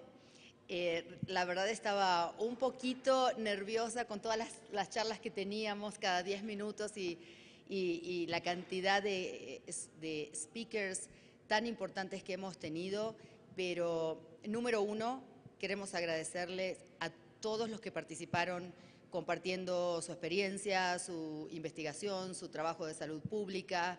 Queremos agradecerles a los conveners y a los moderadores que también compartieron su tiempo para estar aquí y nos ayudaron a mantener una reunión organizada. Quiero agradecer al equipo que trajo mi querido Van, Sofía, Regina, Andrea, Javier, que nos ayudaron con toda la logística, a mis colegas Nicole Baker y Grace Ramírez, que vinieron de El Paso para ayudarnos, a mi querido doctor Sánchez, que ha estado colaborando intensamente con todo. La verdad que sin el equipo no hubiéramos podido hacer esto. Un agradecimiento fundamental a la Secretaría de Salud. Creo que es muy importante que nos hayan permitido tener este diálogo y hayan abierto la puerta para que hagamos una serie de recomendaciones para que el gobierno, el Ministerio de Salud pueda tomar acción en el tema de salud visual. Agradezco muchísimo al Instituto Mexicano de Oftalmología, la Sociedad Mexicana de Oftalmología que han estado aquí y, por supuesto, a mi querido colega John Prakash del National Eye Institute, que empezó todo esto hace casi 3 años cuando nos conocimos por primera vez y nos introdujo con Van, y realmente han hecho un esfuerzo increíble los dos para que esto se convirtiera en una relación y una colaboración binacional. Me parece, no siendo una experta en el tema, me enamoré de esto cuando empezamos a trabajar juntos, cuando Van tuvo la deferencia de invitarnos a su congreso en Querétaro. Por eso él hablaba de que en realidad esto es una tercera reunión, segunda formal, pero tercera, y el impacto que estos problemas de salud visual tienen en nuestra población. Y como dijo ayer nuestra jefa de misión adjunta, no solo a nivel individual, sino a nivel social, el impacto que tenemos en las fuerzas de trabajo, en la economía de los países con este tema. Y bueno, muchas de las diapositivas que han mostrado en sus charlas, ¿no? Cómo está cambiando nuestra pirámide poblacional y cómo estamos envejeciendo, gracias a Dios, y cada vez vamos a enfrentar más problemas de salud. Así que muchísimas gracias a todos los que se han quedado aquí de manera presencial, muchísimas gracias a los participantes que hemos tenido de manera virtual, incluidos los speakers que no pudieron estar aquí por viaje o por diferencia de horario y tomaron el tiempo de hacer estas presentaciones grabadas o participar por teleconferencia. Lo apreciamos más de lo que se imaginan. Y bueno, con esto vamos a dar por terminada la reunión, vamos a despedir a nuestros participantes virtuales y a los que están aquí los invitamos a una sesión cerrada presencial esta tarde a las 2, a donde realmente queremos reflexionar sobre todo lo que hemos escuchado, aprovechar a nuestros expertos que están aquí en la sala y preparar una serie de recomendaciones concretas para seguir adelante, de manera nacional en México y de manera bilateral y, por qué no, internacional. Así que muchísimas gracias a todos. Le doy la oportunidad a mis co-chairs de dar unas últimas palabras, pero de corazón muchísimas gracias. Muchas gracias, María Julia, y realmente a todos los que hicieron posible esto. Mucha gente trabajando tras bambalinas, ¿no? Que eso es importante. Carlos me recomendaba que les recordara que todas estas sesiones están grabadas en el canal de YouTube del Instituto Mexicano de Oftalmología, que amablemente nos prestó la plataforma, entonces se pueden volver a revisar todas estas transparencias y presentaciones, que creo que es de mucha valía. Y como decía María Julia, esto lo hemos enfocado mucho en enfermedad ocular diabética por razones obvias, pero lo que queremos es también hacer como una recomendación tanto al Instituto Nacional de Salud Pública como al gobierno, por lo menos una tablita, aunque no la podemos llenar en este momento, dividirlos por casi grupos etarios, ¿no? Ok, en preescolares, ROP y esto y cómo medirlo, ¿no? En adolescentes, defectos refractivos, en adultos jóvenes o no tan jóvenes, pues ya retinopatía diabética y otras, y así como después catarata, ¿no? Por lo menos poner los grupos etarios y lo que más podremos desarrollar como recomendación por obviedad de razones va a ser lo de enfermedad ocular diabética. Pero eso es una muy buena oportunidad para que también la Sociedad Mexicana de Oftalmología, en la persona de la doctora Silvia Moguel, que sé que quiere tener una entrevista con el doctor López-Gatell, que estos grupos de especialidad, como muchos de ustedes saben, la Sociedad Mexicana de Oftalmología se divide en asociaciones, son centros de especialidad, Centro Mexicano de Retina, de catarata, etcétera, para que ahora sí sea una verdadera colaboración entre el gobierno y el ente regente que es la sociedad, para que vayamos contribuyendo a llenar ya esa tabla, ¿no? Con esto yo quiero darles las gracias porque la verdad vale mucho la pena. Le voy a dar la palabra a John Prakash para que si quiere cerrar, y 2:10, 2:15 para que tengan tiempo de ir, regresar. No calculo que no estaremos más de 2 horas, 2:15 para que así ya colgándonos a las 5, siendo viernes de quincena, se puedan ir los que se tengan que ir, otros nos vamos a quedar, y estoy consciente que otros se tienen que ir al Congreso de Residentes, que en este momento pues los despediremos, pero los volveremos a ver. Gracias.